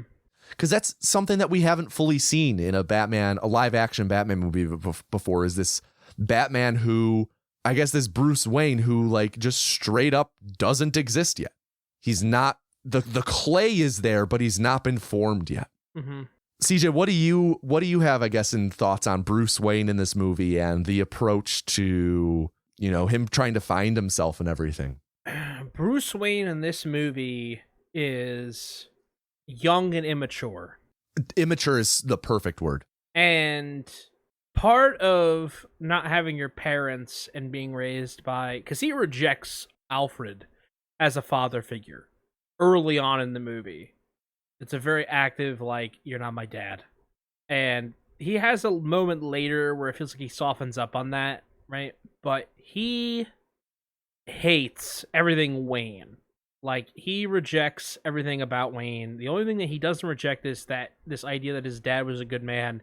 And when that's tested later, it really shakes him and he gets very dejected. And I think that we're talking about a young man who grew up without parents and felt like he had to grow up fast. And obviously, something is wrong because he turned into Batman. Like, most people don't become vigilantes after their trauma. You know, not saying that's the worst thing that could happen, but that's, unusual. And this Bruce Wayne won't process his trauma and his past because he won't do that.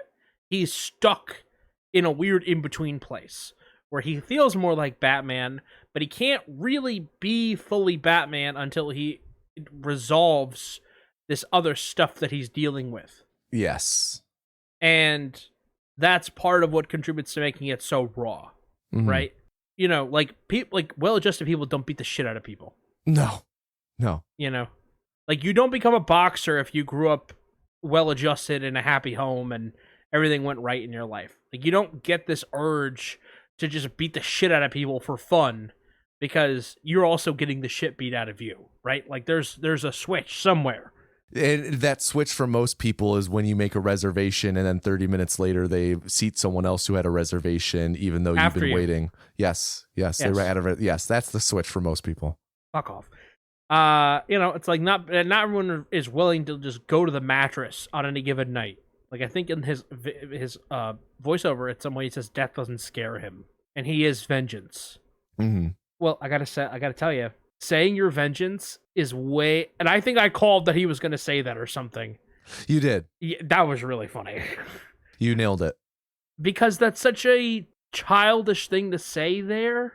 Like, it is and it isn't. I'm not trying to downplay the moment because that was a cool moment.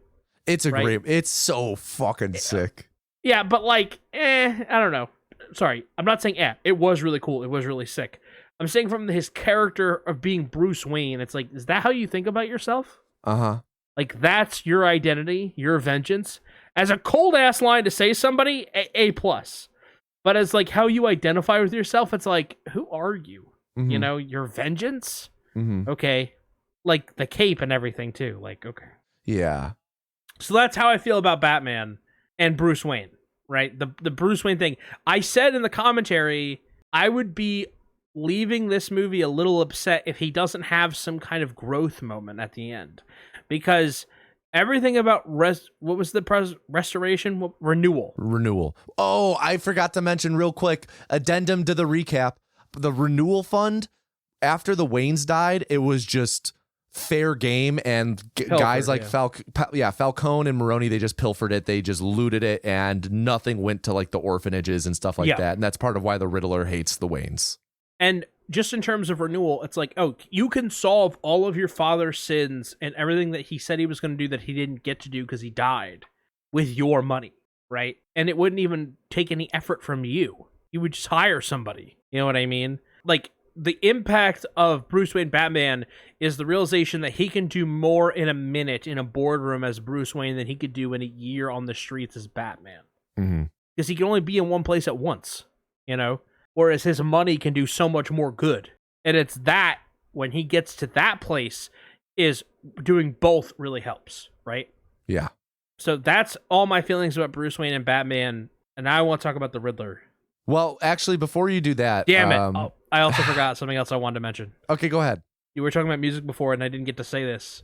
Something in the Way by Nirvana was the perfect choice. Like, amazing selection on the bike. I have had that song stuck in my head since we watched the movie.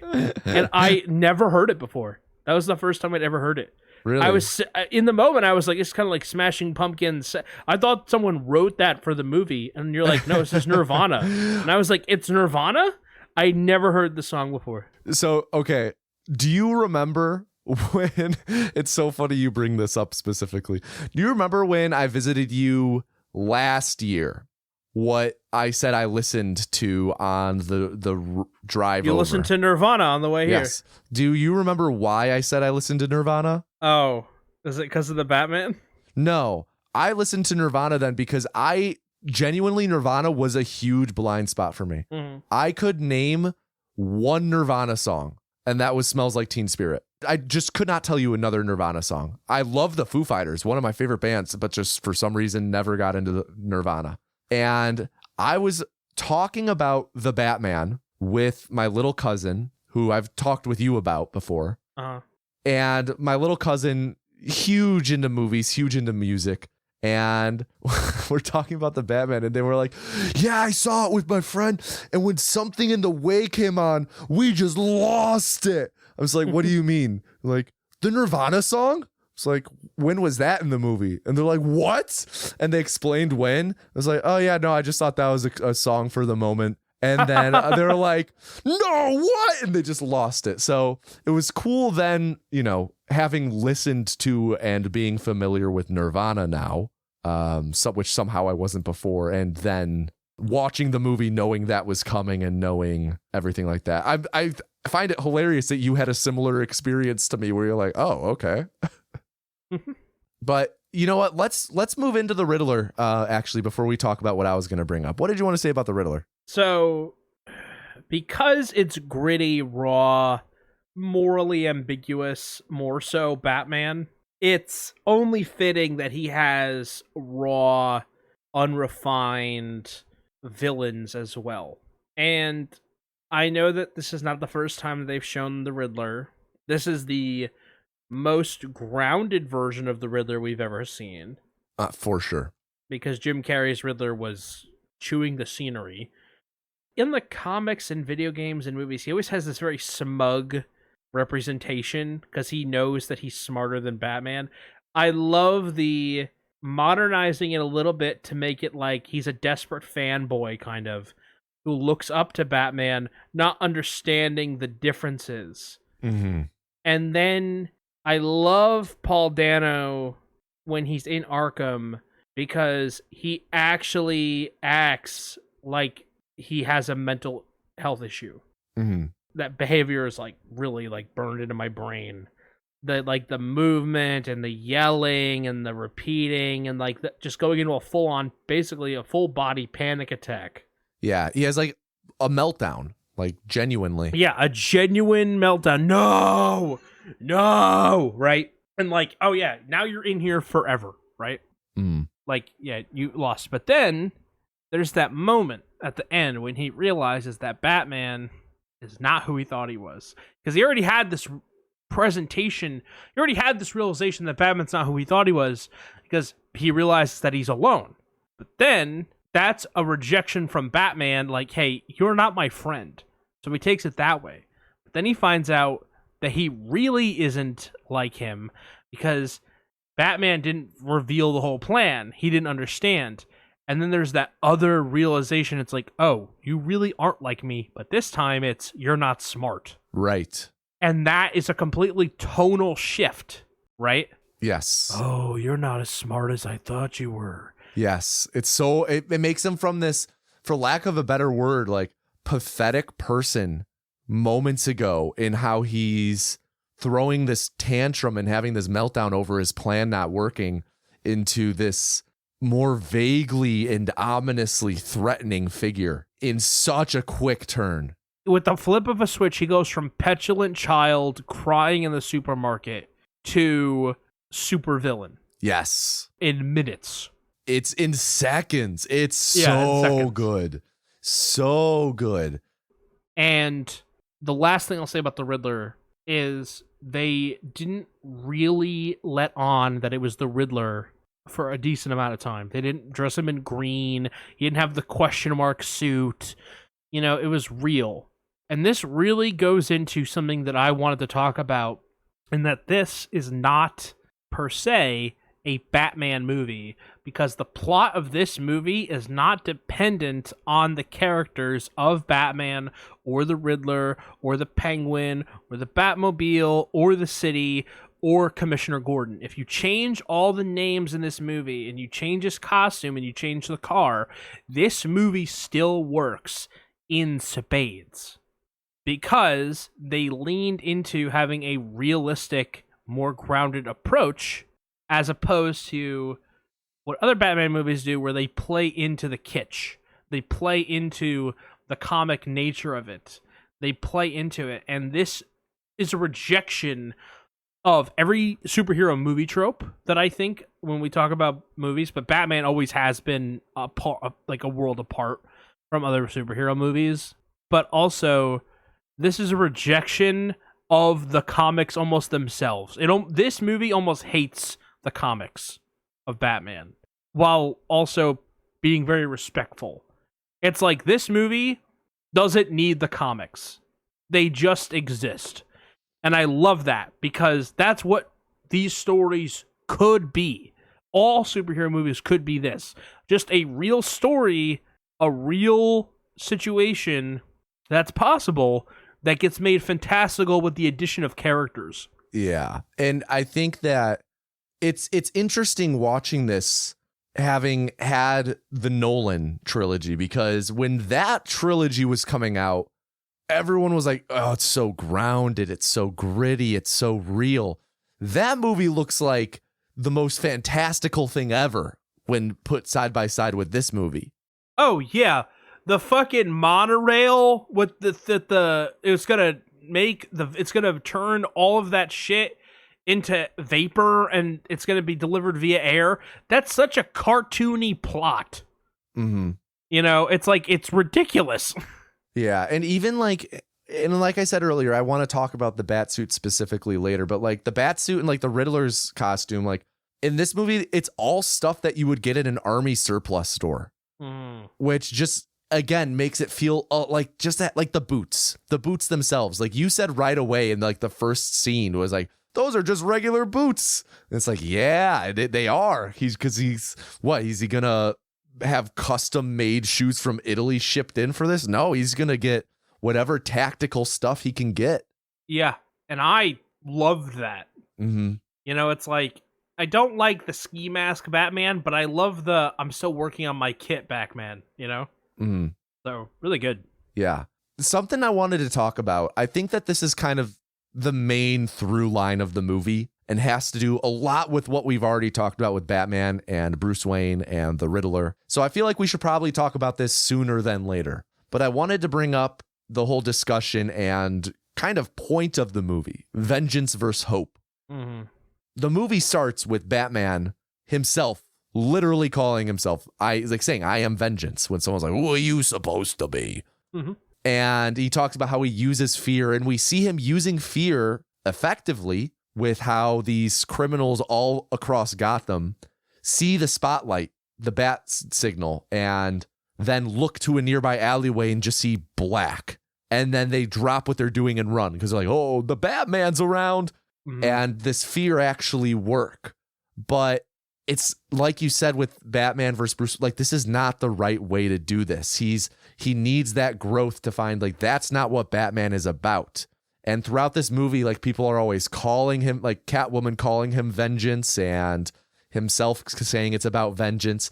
And the Riddler in the big confrontation at the end, he says his like takeaway message was that both him and the Batman, like they used fear. That was their weapon. And one of the Riddler's goons at the end, he says, I'm vengeance, when Batman asks him who we are. It's so incredible having the thesis of this movie being Gotham doesn't need this Batman that Batman thought he needed to be at the start. They don't need this guy who walks around beating up thugs and not just terrorizing the thugs, but also the people he's saving. Like he says in his closing monologue, like the city of Gotham, they need to know that someone is out there for them. And Batman actively being this beacon of hope, this beacon of there is someone here who will pick you up from the flood, from the rubble.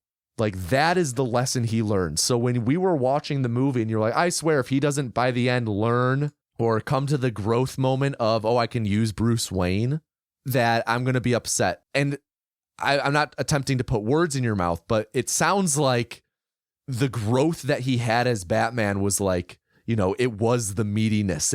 It's like, oh shit, this is what they're going for. This is not a Bruce Wayne movie. Bruce Wayne will be the Batman part 2, part 3, or whatever. This is the Batman movie. This is the movie about him finding out how to be the Batman, the best Batman for Gotham, and a step on that journey. Even rewatching it and knowing where it's going, where the main message is this idea of a symbol of vengeance and inspiring with fear versus a symbol of hope for the city. And it just plays so much, not just into Batman's story, but the Riddler's story and Catwoman, how she views Batman. Cause like she wants him at the one point where she and him, like they have their first kiss when he says like, I'll help you, but don't do anything on your own. Like she's asking him to go and just kidnap and beat up a corrupt cop. Like, yeah, it's kind of a step too far, but like, she's like, yeah, your vengeance, you'll do that. And he reluctantly ends up agreeing. Cause like his view of himself is skewing. It's almost like he is presenting himself this way, thinking that's what it's supposed to be. And then based on the way all of these people react to him throughout the movie, he realizes, maybe that's not the way to do this. Maybe I have a better way of going about this. Sure. And it's just such a cool central conceit for a Batman story, and to have his motives and intentions be so close, like, because that's one of the you talked about this in the pre-show, one of the great things about Batman's rogue galleries is almost any one of them could have, Batman could have been any one of them. Yeah. And the Riddler in this he's an orphan, just like Batman. He was left on his own, just like Bruce Wayne Batman. And he turned to fear, just like Bruce Wayne Batman. But yeah, oh man, it's just so well done. And I'd love to hear your thoughts on this whole arc of the vengeance and hope.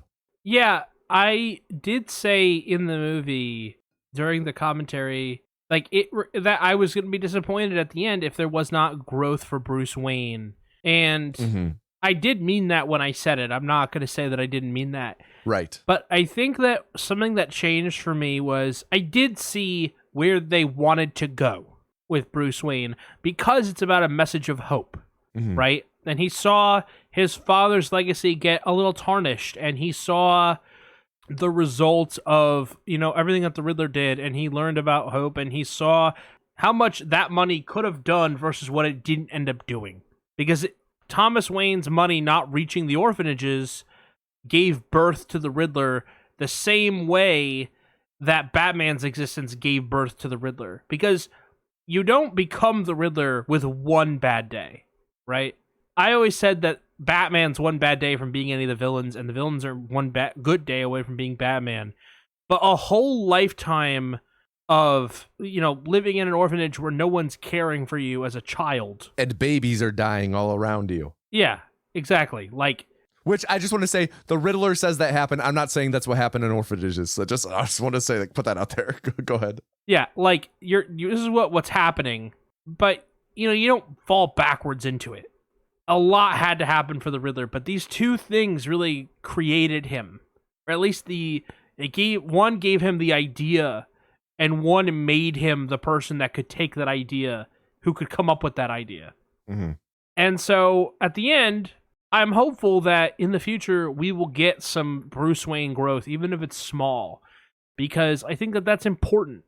I think that it's going to be key long-term going forward if they're going to make 2 or 3 of these. You need that to tell a satisfying Batman story, because Batman is the person and Bruce Wayne is the alter ego, right?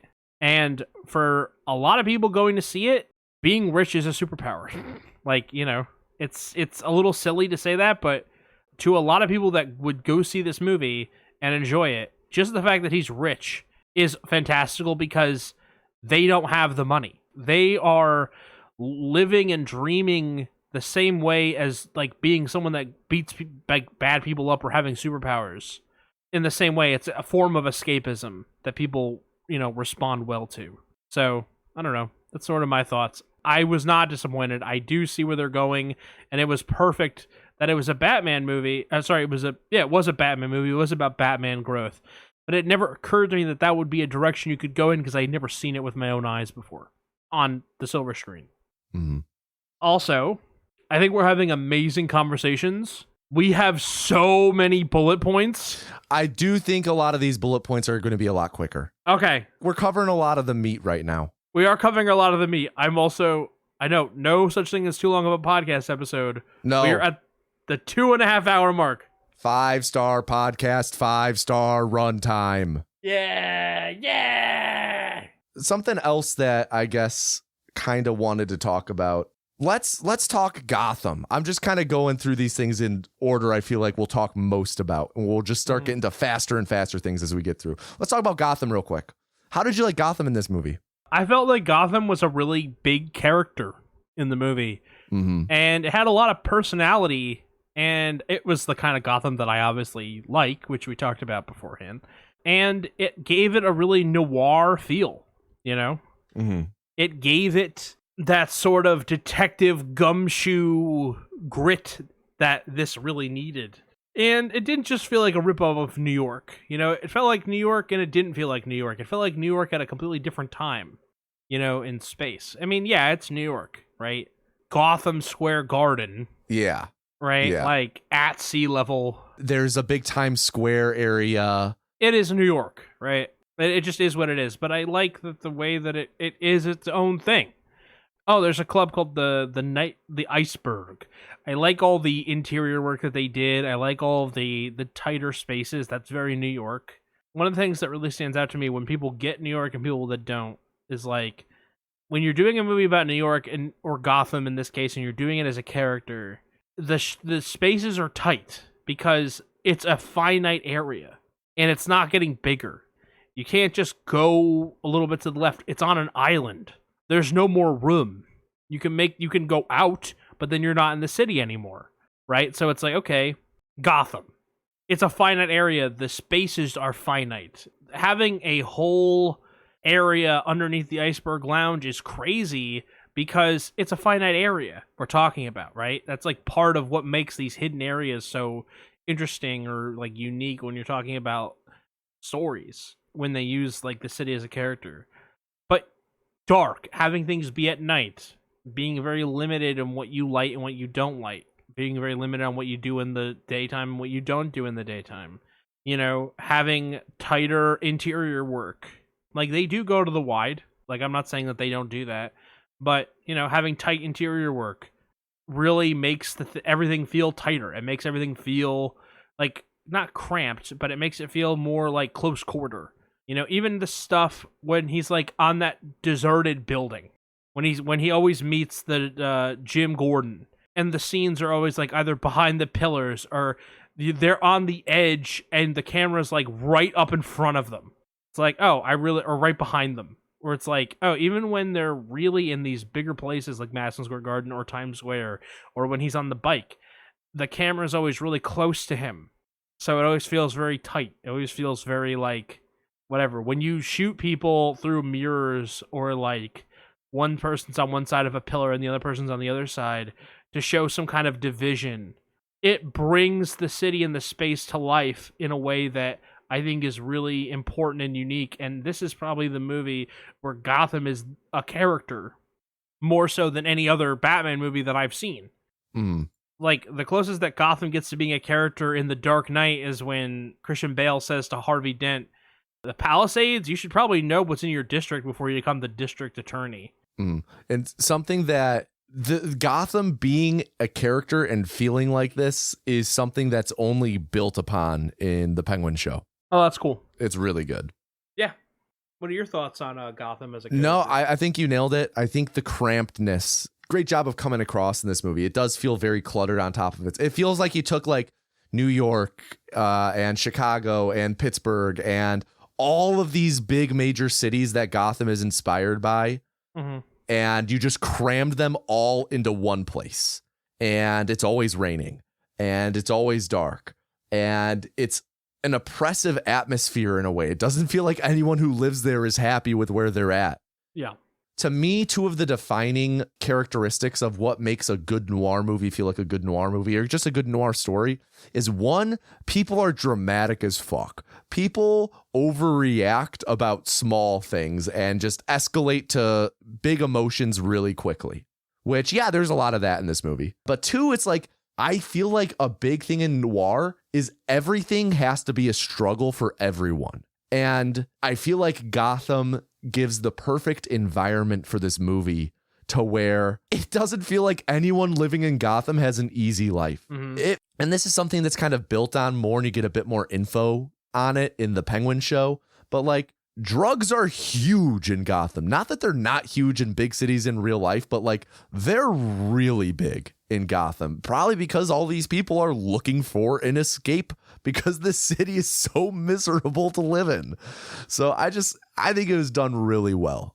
I think transitioning into cinematography, I think the camera does a really great job of having Gotham be on display, not just, between shots, but side by side and against our characters. There's so many shots cleverly placed like on vehicles as we drive throughout, or just placed in kind of big landscape wide shots where like we see like a tiny Batman riding a motorcycle through this Times Square and all of these people surrounding him, or him walking through these crowds, and like we're seeing from his perspective. And it's just, again, I used this term before, but it just feels like an oppressive city, not demographically and in terms of inequality like that, but it just feels like how you can't escape a humid day.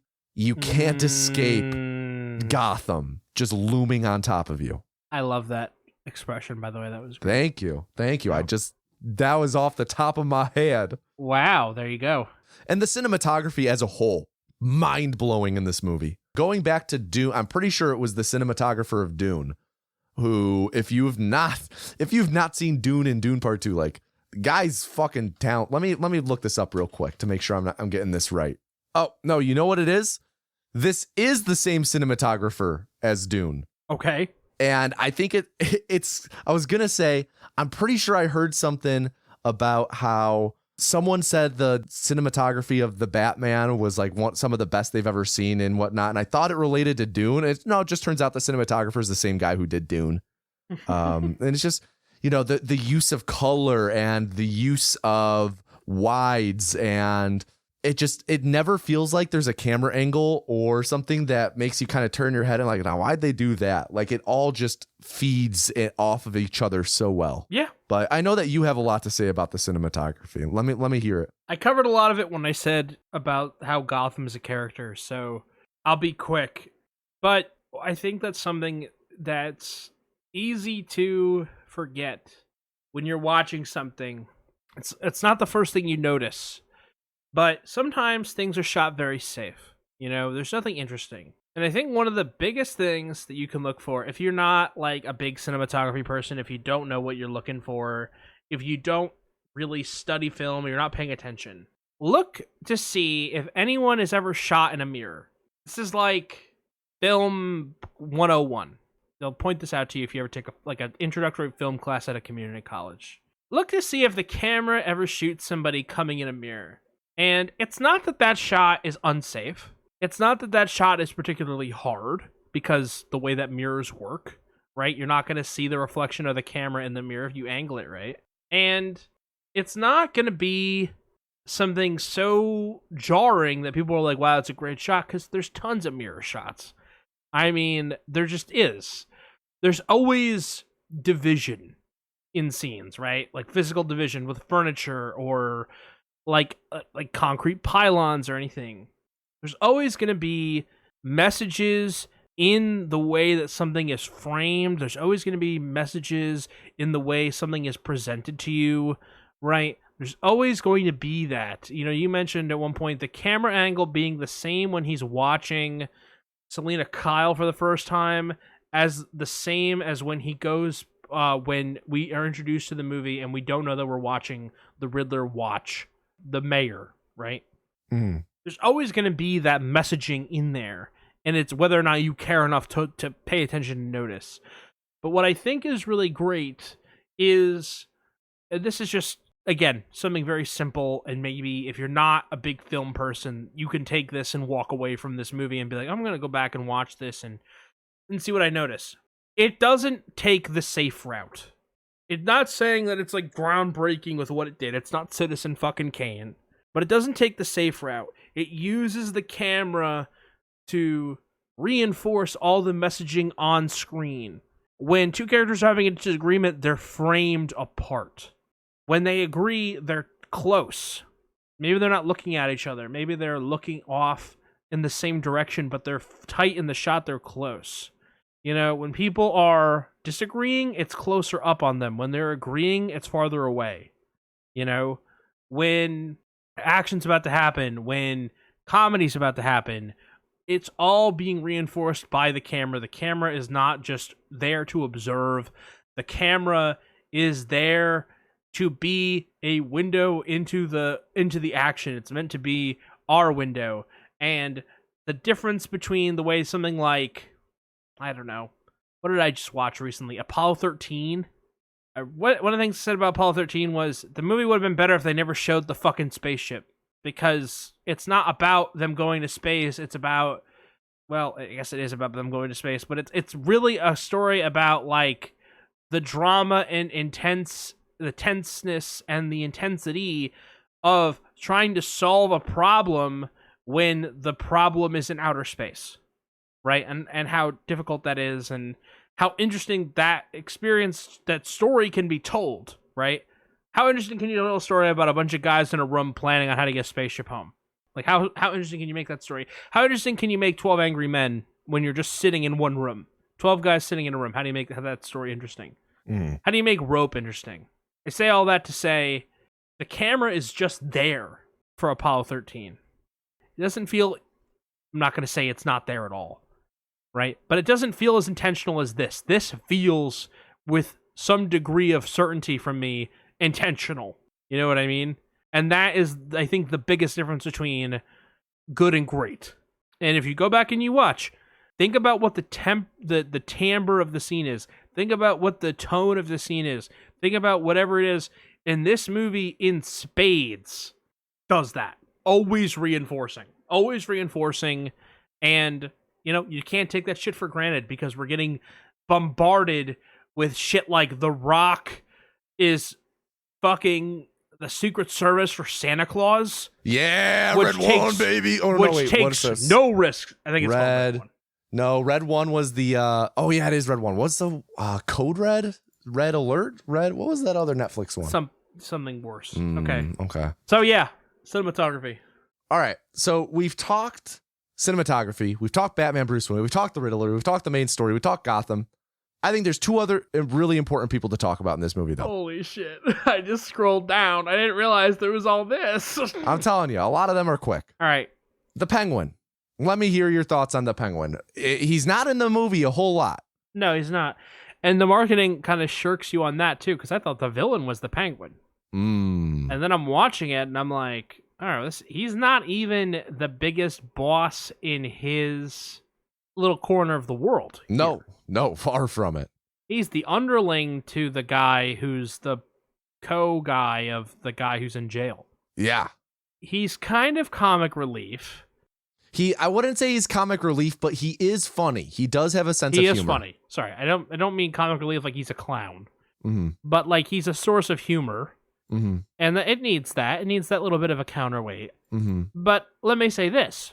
I like the interpretation of the Penguin as like underworld, you know, guy. It's not cartoony. It's not comic booky. It's not Danny DeVito's portrayal.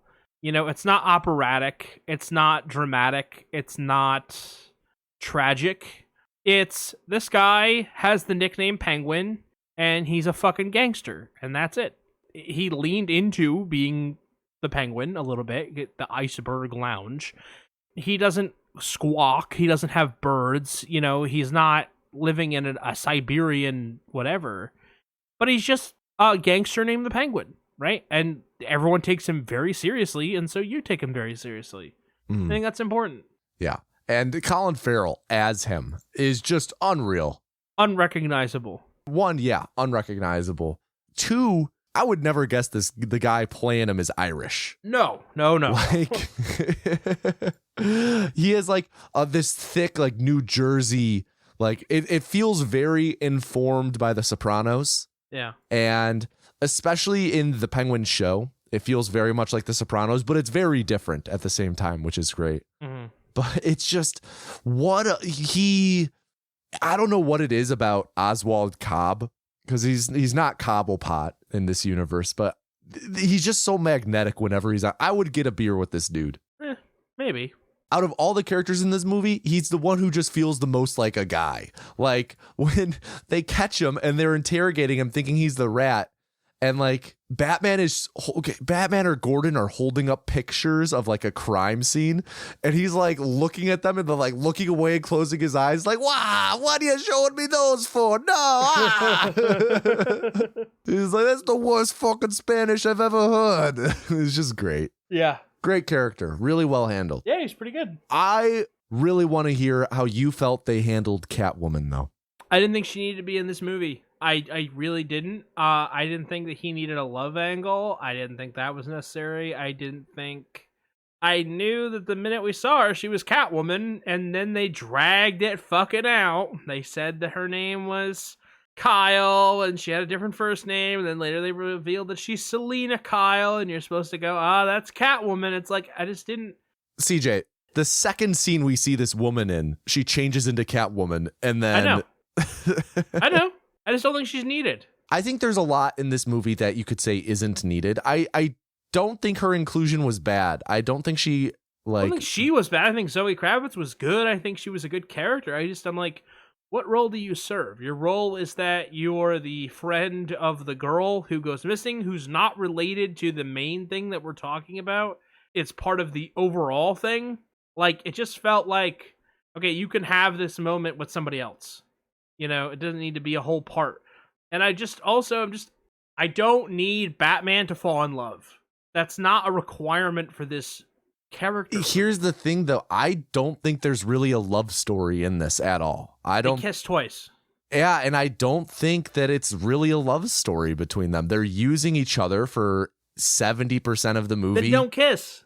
And they get to a point where there is so much chemistry between the two of these actors in this movie, and they hold it back. So like, it is so restrained.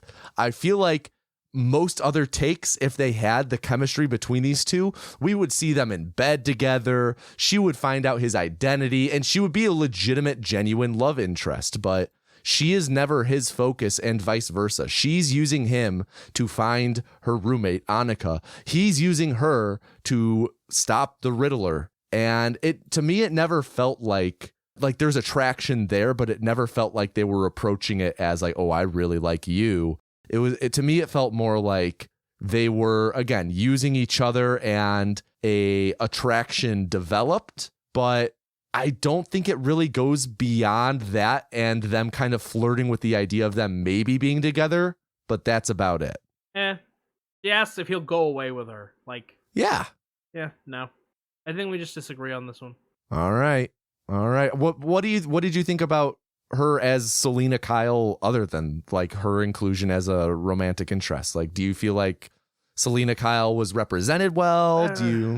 Or are you just not a huge Catwoman person? They didn't really let her be Catwoman. They didn't really let her do Catwoman things. They didn't really make that. They really didn't make that bridge work for me. She's just the girl in the movie that they put in to be this, like, she has goals, and I'm not saying she's not like interesting in that way, but it's just like, they didn't let her do Catwoman stuff, you know? I guess, what do you mean by Catwoman stuff? Like, Penguin's a gangster, right? Yeah. And Penguin is a gangster in this movie, and Riddler's a fucking, it's a grittier take, but, it's like Riddler's is a psychopath in this movie, right? Mm. Like, okay, well, Catwoman is a thief. Yeah. When I think of Catwoman, I think of deception. I think of like longer cons. I think of, the acrobatic attacks, and I think of her in a different way. And I think you can present that in a very grounded way, like you did the rest of it. But in doing so, they kind of just didn't do any Catwoman stuff. Like, what do we see her steal? The second scene with her, she changes into Catwoman and goes to the mayor's place to break into a safe and steal her friend's passport. Yeah, that one thing. And it's not like... Later on, she helps orchestrate the whole meeting with the Penguin and getting Falcone stuff there so she can steal a giant bag of cash. Doesn't hit for me that way. I don't know. Maybe I'm just down on the actress. Not the actress. I think she did good. It's just, we know you hate women. Oh my God. You're going to get me shot. No, I won't. No, I won't. Homer Simpson. You'll be fine. You're hurting me, Dad. No, I'm not. You'll be fine.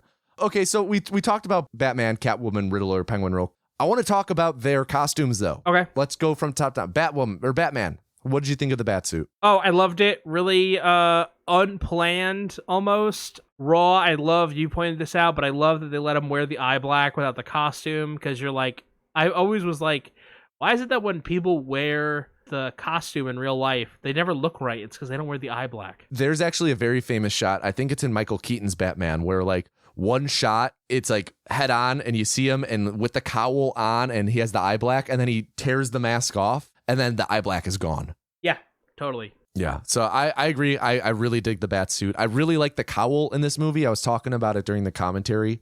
Yeah. I like the line of the cowl, how it's like very high on his cheek. It's not just kind of like a mouth goatee. Mm-hmm. It's, his entire jaw is exposed. I like that a lot. And I also like how the cowl was very actually shaped to his head and it wasn't just like a black thumb with ears, Yeah, I like that too. The boots were my favorite part of the outfit. The boots were great. And like the spur sound effect, it sounds like he's a cowboy walking around. Yeah. I so like heavy. that he was riding the bike. I like that we see the Batmobile kind of, his whole kit is great. Yes. Big time. Really great. Catwoman. Yeah, Catwoman. What did you think of her costume? I don't have a lot of strong feelings about it, and maybe that's just because I didn't really respond to her character. Mm-hmm. But I don't remember there being a bad costume in this movie. No. It felt very, I don't know, Catwoman-y. Yeah, hers, I liked hers as well. Like you said, not a bad costume in this. I really liked her mask. It's like, kind of like a ski mask, except it's only half of her face and it's a huge hole for her eyes. It's not individual eye holes.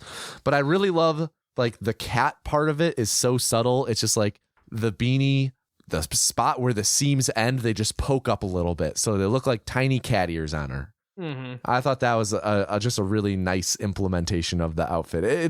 I think it looks so much better than Anne Hathaway's like Zorro mask with cat ears, Yeah. All right. How about the Riddler? How'd you like his costume? Man, it's almost unfair to call it a costume. It's interesting because it's like very much like Batman's. It's a lot of army surplus gear. Yeah. Unrefined quality to it, like unfiltered. Yeah. No, I liked it a lot. It matches the vibe for sure. Yeah, it does. It's more Zodiac killer than anything else. It's like what some lunatic would actually buy to be a supervillain. This is what he would get on Temu. For sure. And how about the Penguin? It's suits, but we talked about the other main characters. So. I liked it because he didn't dress like a penguin. Mm-hmm. He didn't dress like a weirdo. He just dressed like a gangster. He dresses really nicely. Yeah. Yeah, really, exactly. really dope suits. Similar vein to talking about costumes. Let's talk about the Batmobile. How'd you like this movie's Batmobile? Oh, I loved it. I love the Batmobile. They did such a great job with the reveal of it. Yes. And just knocked it out of the park. Yes. The big thing for me that I think I mentioned while we were watching it is it feels like a demon. It genuinely feels like a monster. His car is a monster. His car creates that level of fear that he does. Yes. It's big imposing. Time. Yeah. Big time. Big time. Loved the implementation. Something else smaller I wanted to talk about is Batman's physique. People are going to obsess over people's bodies online regardless. And I don't like talking about people's bodies. But with Batman, and I think there's an interesting conversation with this one specifically because it's a bit different. We've seen different takes over the years on what shape the actor who plays Batman is in. And I was just curious if you had any thoughts on Robert Pattinson, maybe compared to like Ben Affleck or Christian Bale or George, like anyone in general, if there was any notes you had about how he looked physically. Well, I think that it's the difference between like Christian Bale's Batman. I always remember he just looked like a professional wrestler. Mm-hmm. He just was so big and like rectangular. He had those big shoulders and like almost show muscles, right? Mm-hmm. Robert Pattinson's physique in this movie almost reminded me more of like Brad Pitt in Fight Club. Like more like muscles, but like didn't like bulk up. Yeah, it's a lot more practical strength. I think that shot where they show his back and he has all Yes. those muscles in his shoulders, and I was Yes. like, this is what you would need if you were actually gonna be like beating the crap out of people. Yes, and it's he looks more like an athlete than a wrestler. Mm-hmm. And I bring it up because I usually don't think this is something that's too of note, but this, I don't know if you know this, if you heard this or remember this, but this was a big talking point when this movie came out because Robert Pattinson actually refused to, this movie was made during COVID. So there were multiple stoppages and like stoppages of filming and whatnot. And I think at one point he himself tested positive for COVID. I could be wrong. But because of all this stop and go, and there was a long pause in production at one point, he just stopped working out. And he's like, no, I fucking hate it. I don't want to have this be my life, just trying to get big. So he actually like is on the slimmer side than what was originally planned as well. Yeah, and it worked. It works great. Did you have something you wanted to say about this film's trailer? You know, I would say from the trailer, you don't get a great idea what the movie's about, and I think that's fantastic. I think that the movie presents it as very, penguin forward and very different. You're like an hour in, and it's, again, 3-hour movie, 2 hours in, like it feels like it's about to wrap up. And not in a way where it feels like it drags, but like, the Riddler gets caught and there's like 40 minutes left. And you're like, what the fuck is going to happen? Yeah. And it just works really well with having you be on the back foot with the Batman and with Lieutenant Gordon. Yeah. No, I agree with that. It's one of the burdens of watching a movie with a progress bar. Yes, big time. Because you get this feeling of like, if you were in the theaters, you wouldn't know that there was 40 minutes left. Yeah. Yeah. And so just the burden of having that there, it's like, oh, how long have we been recording for? Like, oh, there's like 45 minutes left in this movie. What the fuck is going to happen? Yeah, 100%. In line with talking about the trailer, one of the only things I knew about this movie going into it was that it had a red filter on. And red is present in this film. Not to the extent that I thought it was going to be, but it's very present. It's very prominent. And I didn't go see this movie at the time because I was afraid that it was going to be all red. And the trailer is very red. Like, let that not be understated. It is very red. I thought that the red, it was well utilized. It was purposeful. Yes. And not the way that I thought that the trailer had made it out. Right. And something that I brought up while we were watching is I feel like with how red is kind of like the main color in this movie, I feel like with future installments, they will have a different color for each one. Mm-hmm. So I'm excited to see that. I agree. The red is really striking and it will be one of your main visual takeaways from this movie, but it's not overbearing. Yeah, I get on that. All right, big finish? Big finish? You just want to plow through the rest of these? Sure. Let's try and get through as many of these as fast as possible. The 2 parts that I thought were bullshit, 3 parts. 1, when he gets an explosion to the face and walks it off, that pissed me off. Uh-huh. When he shoots the guy, oh yeah, that was stupid. He didn't shoot the guy. It's one of those ones where you have to go back and rewatch it, like in the Disney-owned Star Wars, where you find out none of the stormtroopers ever die. They just are always like casually landing on like a pillow or something. They never die. They just are just off screen somewhere. No, he was fighting the dude, and the guy he was fighting panicked and pulled the trigger when the gun was pointing. The fact that we have to go back and frame advance that is bullshit. I'm with you on that. I wish it was a little more clear. I don't think I do agree. Yeah, Batman shouldn't kill. I don't think he kills in this movie, but it should have been a bit less ambiguous there. Yeah, Like it could have been, it should have been, but it wasn't. Yeah, I also agree. Like, to me, some of the big downfalls in this movie are like, and again, these are kind of more nitpicks. Like the whole explosion to the forearms that just knocks the wind out of him, and then later on, Alfred is under and behind a desk, and he's in like a coma and like fighting for his life. Yeah. Crazy dichotomy. It's one thing to have one of those movies and one of those explosions in the movie, but to have both in such different results, nuts. Yeah. And the other thing I thought was bullshit. Yeah. The fucking Venom thing that he just randomly busts out. Yes, that's without the one ever other thing. mentioning it. Yes, the Venom adrenaline, as I like to call it. Is it Venom? Is it adrenaline? I don't know. I hope that we get more on that in future movies. Because if Venom exists in this universe already, that has, like, for Batman fans, huge implications. Yeah. It's a whole other thing if, like, earlier in the movie we see the Venom on a bench and it's labeled Venom, and then like later he does it. But the fact that it's not even addressed makes anyone in the know be like sit up and be like, wait, did he just fucking use Venom? And Yep. it's just, yeah, that was a took me out of it moment the first time I watched it, for sure. On a rewatch, it doesn't feel as out of place or as weird, especially when you know going into this, like, it's a very established universe, right? Right. Like the Joker already exists. Well, let's transition into talking about the Joker a little bit. In the script, he's referred to as the unseen prisoner. And I've listened to Matt Reeves talk about, like, with director's commentary, talk about the Joker in this movie and the deleted scene that's in this, that was from this movie, which is supposed to be early in the movie, about like an hour in. The Batman, after finding a clue, after the commissioner is killed, he takes some of the clues and crime scene stuff, and he goes and speaks to the Joker in prison in Arkham to pick his brain. And Matt Reeves, the director and writer, said that it was removed because it's not narratively necessary. You still get all the info from that scene in the rest of the movie. But I do, it does help establish, like, all the characters in Gotham in this mythos, like, they already exist. This guy who's the serial killer is not yet the Joker, but will become the Joker. The Penguin, he's this higher ranking, like, gangster. He's not the Penguin yet, The Riddler, I'm sure there's more story to tell with the Riddler.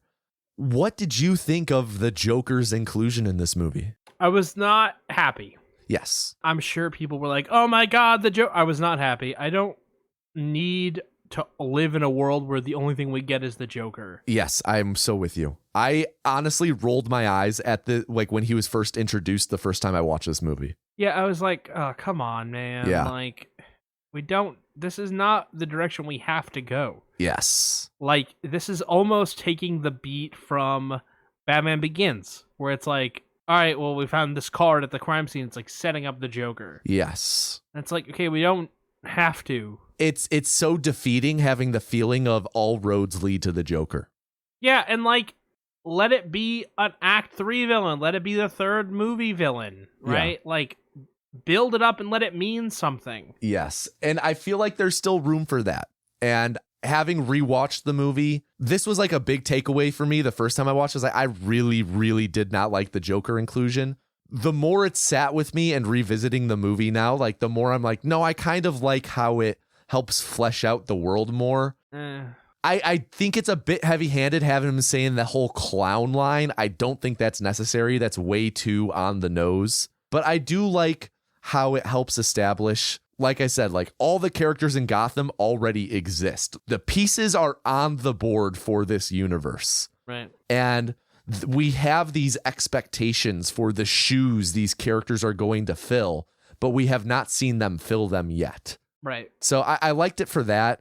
Speaking specifically to the deleted scene, I, again, don't think it's necessary, but I do like little things it adds to the mythos. In it, the Joker talks about how it's close to, like, their anniversary. So, like, he took him down in, like, year one, or I guess not year zero, but year one of him fighting crime. Yeah. And also at one point, Joker says, like, how Batman is usually so ahead of the curve. So I liked how it added a little bit more characterization to Batman with that. It's like, no, he's usually on top of this shit, and he's having a hard time with the Riddler, potentially because he is the same as him in many ways. That's kind of the point of this deleted scene then, is the Joker is saying to him, like, you're having such a hard time with this because you see things the same way as him. And, you know, you feel like these people had it coming in some way.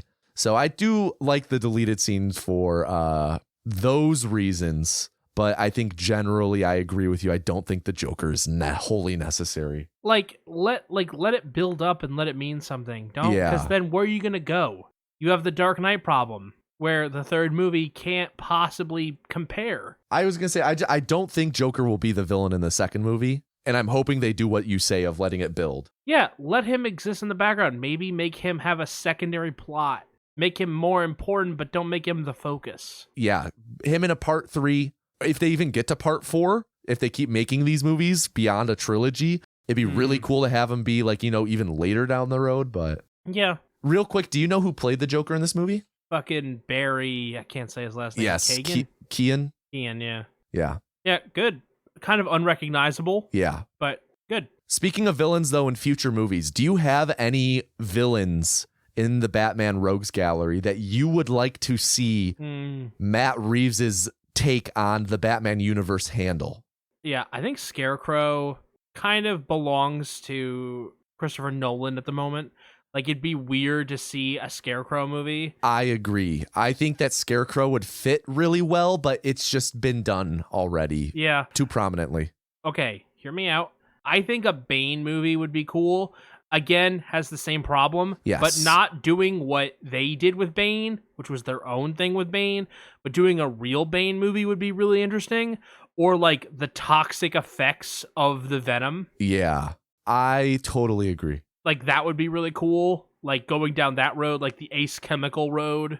I think that'd be really interesting. Mm-hmm. Doctor Strange, Hugo Strange, whatever, Strange would be great. I'm with you there. And having him know the secret identity, but not using it, and maybe have him be in league with somebody else, kind of like what they did in Arkham City, would be a really cool plot point. Mm-hmm. Like, there's somebody beyond Strange. Mm-hmm. I don't think that they want to do another corruption thing. I think that was kind of the point of the first one. Mm. They don't want to do that again. But I think doing more stuff with the Mafia, or like having them be, again, apart, like as like street level crime, would be cool. Mm-hmm. But I also think you could get, and like a subplot or like a beginning plot, you could show someone really kind of lower down in the Rogue Gallery.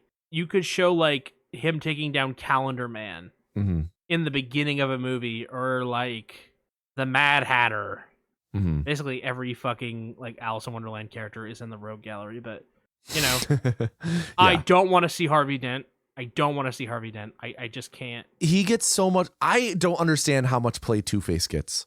Yeah, he's not that interesting. I think he is. I feel like just all the interesting things have already been done. Black Mask would be cool. Black Mask would be cool. They could do something with Joe Chill, which would be... Can I tell you what I would really love to see? Yeah. If there was a time skip, a Red Hood. That would be cool. Do you think that there's room for a Robin in this universe? I don't think there's room for a Robin, but I think there could be room for like a Dick Grayson, like Nightwing type of a character. Mm-hmm. Okay, so I'll answer this question on my own real quick, because it will transition into Robin real quick. I agree, Bane would be super dope.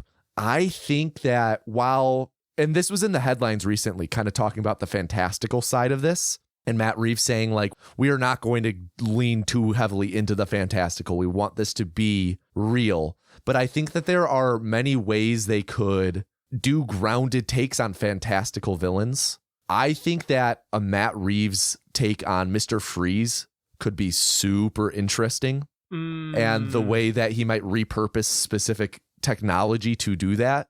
Mm-hmm. I think Clayface could be super interesting. I love Clayface. Man, a grounded Clayface. I think that could be really, especially if you go the actor route and like using prosthetics. I don't think you could go full on like the Clayface abominable monster that shapeshifts route. Yeah. But I think you could definitely go the more actor route. Mm-hmm. Poison Ivy, I think, would be cool to see another take at live action. But what I think they are going to do is I think that the next movie is going to be The Court of Owls. Okay. I think that, yes, there's corruption. And, you know, you brought up a good point. We already kind of did corruption. and a whole secret society thing running behind the scenes that might be retreading too much. But I think the Court of Owls would belong really perfectly in this version of Gotham. Maybe not as primary antagonists, but maybe like you said, like they are going on in the background and they are a factor. They are a faction here, but maybe not the main players who are destroying stuff and require attention. Yeah. I think a League of Shadows could be really cool, by the way, like in a grounded way. I think that questioning his morality, there are a few great people in the rogue gallery for that. Joker's obviously one of them, because like, why don't you kill this guy who's like the worst person ever? Like, why won't you kill him? Or like, hey, we have the same goals, we do the same thing, except we kill people so that they don't reoffend and you don't. You don't have to deal with the recidivism problem in film as much as you do in the comics, because you just never have to let them out of jail again, right? You're not telling stories for 50 years. Is the real reason he doesn't kill. But circling back around to Robin real quick, I do think, a lot of people are like, oh, is the mayor's dead or the dead mayor's son going to be the new Robin? I think that would be stupid.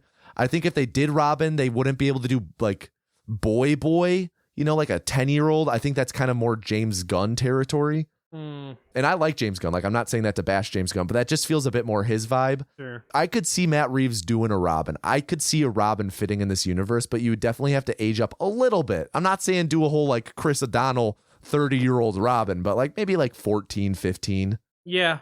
Speaking of family, though, let's run through the last couple of these real quick. Oh my God. How'd you think about Thomas Wayne in this movie? Any thoughts at all? Any thoughts on his portrayal? I didn't even really think about Thomas Wayne. I think the idea that he exists to challenge what Bruce understands about his father, and as more is revealed, his opinion changes, and that's important, because ultimately how he feels about his father impacts how he feels about himself as like Bruce Wayne, the human being, not Batman, the hero. So I think all of that is very interesting. But other than that, I don't have much. I'm with you. I just felt like I should throw him down. Oh, one other future villain I wanted to mention real quick. Hush. I feel like strong possibility of Hush, especially because Hush is directly referenced in this movie. In one of the Riddler's things, we see Hush literally written out, and we also see a character named Edward Elliot, who could also always be spun into relation to Hush. But out of spoilers, I will not go too far into that. Oh, I wanted to tell a quick anecdote. When my grandparents saw this movie in theater, my grandpa liked it, except he hated the Riddler because he thought he looked weak. It's that weak chin, man. Yeah, it's that weak chin.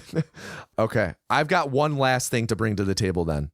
And I'll answer one more. CJ, I think we can amass an army.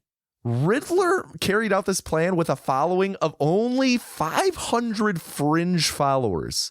CJ, the combined power of Speed Docs and Tomato Anus is over 500,000. I'll always remember this is the night that me and Michael Jordan combined to score 60. Think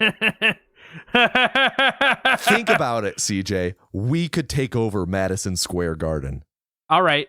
Hey, listen. In a non-violent way. In a non-violent way. Like a flash mob way. Yes. We're gonna dance like it's Rocky Horror, right? Yes, perfect. Yeah, we're gonna do Putting on the Ritz. Yeah, all right. I'm with you. I think we could amass a following. We could be the Riddler. I could not do a Batman. No, you could not do the Batman? No, I gotta be honest. Ever since I lost at basketball, my physical confidence in my abilities has waned a little bit. Get it? Waned? Yeah. But because he's like a bird. Yeah, sure. But yeah, no, good. I could probably do the mayor. The one who gets killed in the first scene? No, the one that wins. Oh, the Bella Ray. Okay. Yeah. Okay. I was gonna say I could do the first mayor, no problem. Yeah, I've never died before, so I don't know. All right, well then, CJ, let's get into the most important question. Is this movie okie dokie? Of course, 100%. This is, in my opinion, maybe.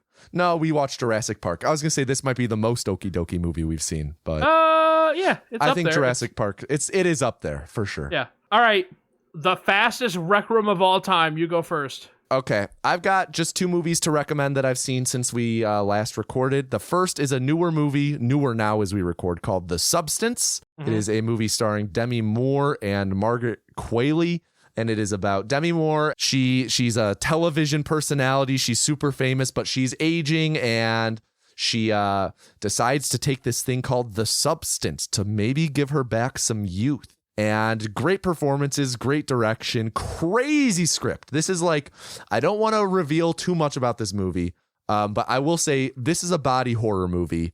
Do not watch it if you do not like body horror. It's not like yeah, it's gross at times. It's not like gory body horror where I'm like, I can't look at the screen, but it's like, a bit squeamish body horror. The movie itself is just very fun, and it knows what it is. Second movie I wanted to recommend is called Oculus. It is a 2013 movie, I think, 2013 or 14. It's a early Mike Flanagan movie. Last episode, I actually recommended a Mike Flanagan show called Midnight Mass. Oculus is an early movie of his. It's about more or less an evil mirror and a brother and sister trying to defeat it. And it's really, really good, especially if you are a Mike Flanagan fan. There's so much in this movie that you can see in his later works like Haunting of Hill House and Midnight Mass and Dr. Sleep. So if you're a fan of Mike Flanagan shows and any of his newer stuff, go back, check out Oculus. It's a great horror movie from 2013, and you see a lot of Mike Flanagan isms just beginning to sprout there. CJ, what have you got to recommend? All right, I am too going to recommend 2 movies. The first one I watched literally today. I think it's awesome. It is the movie The Iron Claw, which is the story of the Von Erich wrestling family. It is considered by many to be one of the greatest wrestling families of all time.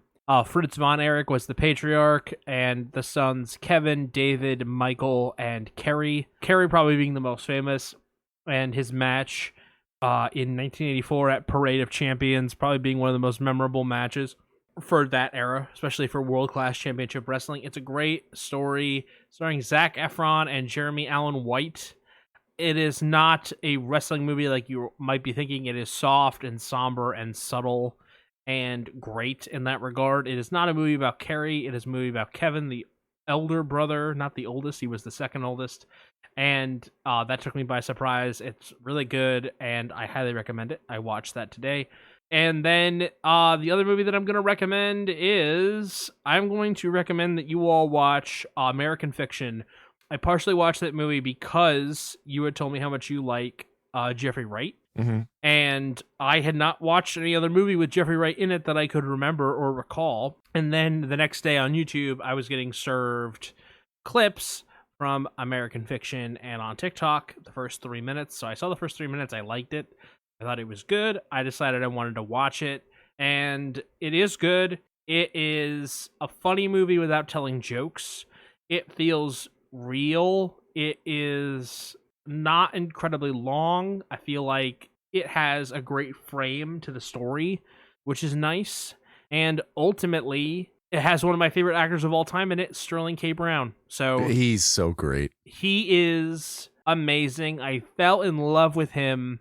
He played Leo McGarry in place of John Spencer because John had died in the When We All Vote West Wing special, West Wing being one of my favorite shows. They did one of the episodes in season 3, and he played Leo McGarry. And that was my introduction to Sterling K. Brown, and he is phenomenal, and he's in this movie, and he's also really good in this movie. So I went for Jeffrey Wright. They didn't even know that Sterling was in this movie. And that was a pleasant surprise. But the cast is great. And I highly recommend it that you watch it. I rented it on Amazon. Good movie. And this is not the American Fiction episode. Good movie. Weird movie, though. It is a little weird. Some of the presentation of it can be weird. But I loved the ending where it's a frame within a frame. Yeah, good ending. All right. Well, CJ, are you ready to find out what we're watching next time on The Film is Okie Dokie? You have no idea how ready I am. I know. People don't even... Oh, man. I can only imagine how long this episode is, and we've been recording for so much longer than that. Oh, yeah. So, CJ, I don't know if you know this, but the Batman... Oh, wait. First, this is my second, for those of you who have missed it, or whatever. I get 2 choices in a row. Batman was part 1 of my choice, and this is part 2. Batman was actually part 1 of our duology. on vengeance. CJ, next time on The Film is Okie Dokie, we are watching Gladiator. Wow. I think I said that yesterday that I had never seen that before. You know what's funny? I did not know you had never seen it until this moment. Really? Yes. And for people listening, Gladiator 2 comes out in like weeks for us right now as we record. Yeah. I have been wanting to rewatch Gladiator all year in anticipation for Gladiator 2. And it was like maybe 3 or 4 months ago. I was like, ooh, I'm going to do Gladiator on the podcast. Wow. And it was a front runner for me to pick right now. And then I was talking with Jade, and she's like, "Yeah, CJ actually just mentioned that that he has never seen or wants to watch Gladiator." I was like, yeah. "Perfect, I know what I'm picking." Literally didn't know. I never mentioned that to anybody, and I was gonna watch it tomorrow. Perfect. Well, don't watch it. Don't spoil it. Exactly. Awesome. Yeah, that's crazy. Well, I am so excited for that. Alrighty, yeah. So thank you everybody for listening to our podcast. If you're still fucking here, I have been CJ. Wait, real quick, CJ, what do you always say? Oh, that's right. Thank you everybody for listening to the podcast. Remember to like, rate us, review us, give us 5 stars. If you don't give us 5 stars, I'm inclined to believe you are a hater. Shout out to Bomani Jones at Wave Sports Entertainment for the quip. And thank you to everybody listening to the show. I've been CJ. Wait, real quick. If you want to prank your friends, tell them to listen to this 4.5-hour episode of a podcast. I've been Tommy. With the companion audio track, we're up to like 9 hours of recording. Yeah. Yes. Okay. The longest episode ever. I'm going to tease that as soon as we're done. All right. This has been The Film is Okie Dokie. Join us next time for Gladiator. Woo. And we're done. Done. That's Bye. it. Bye. Bye.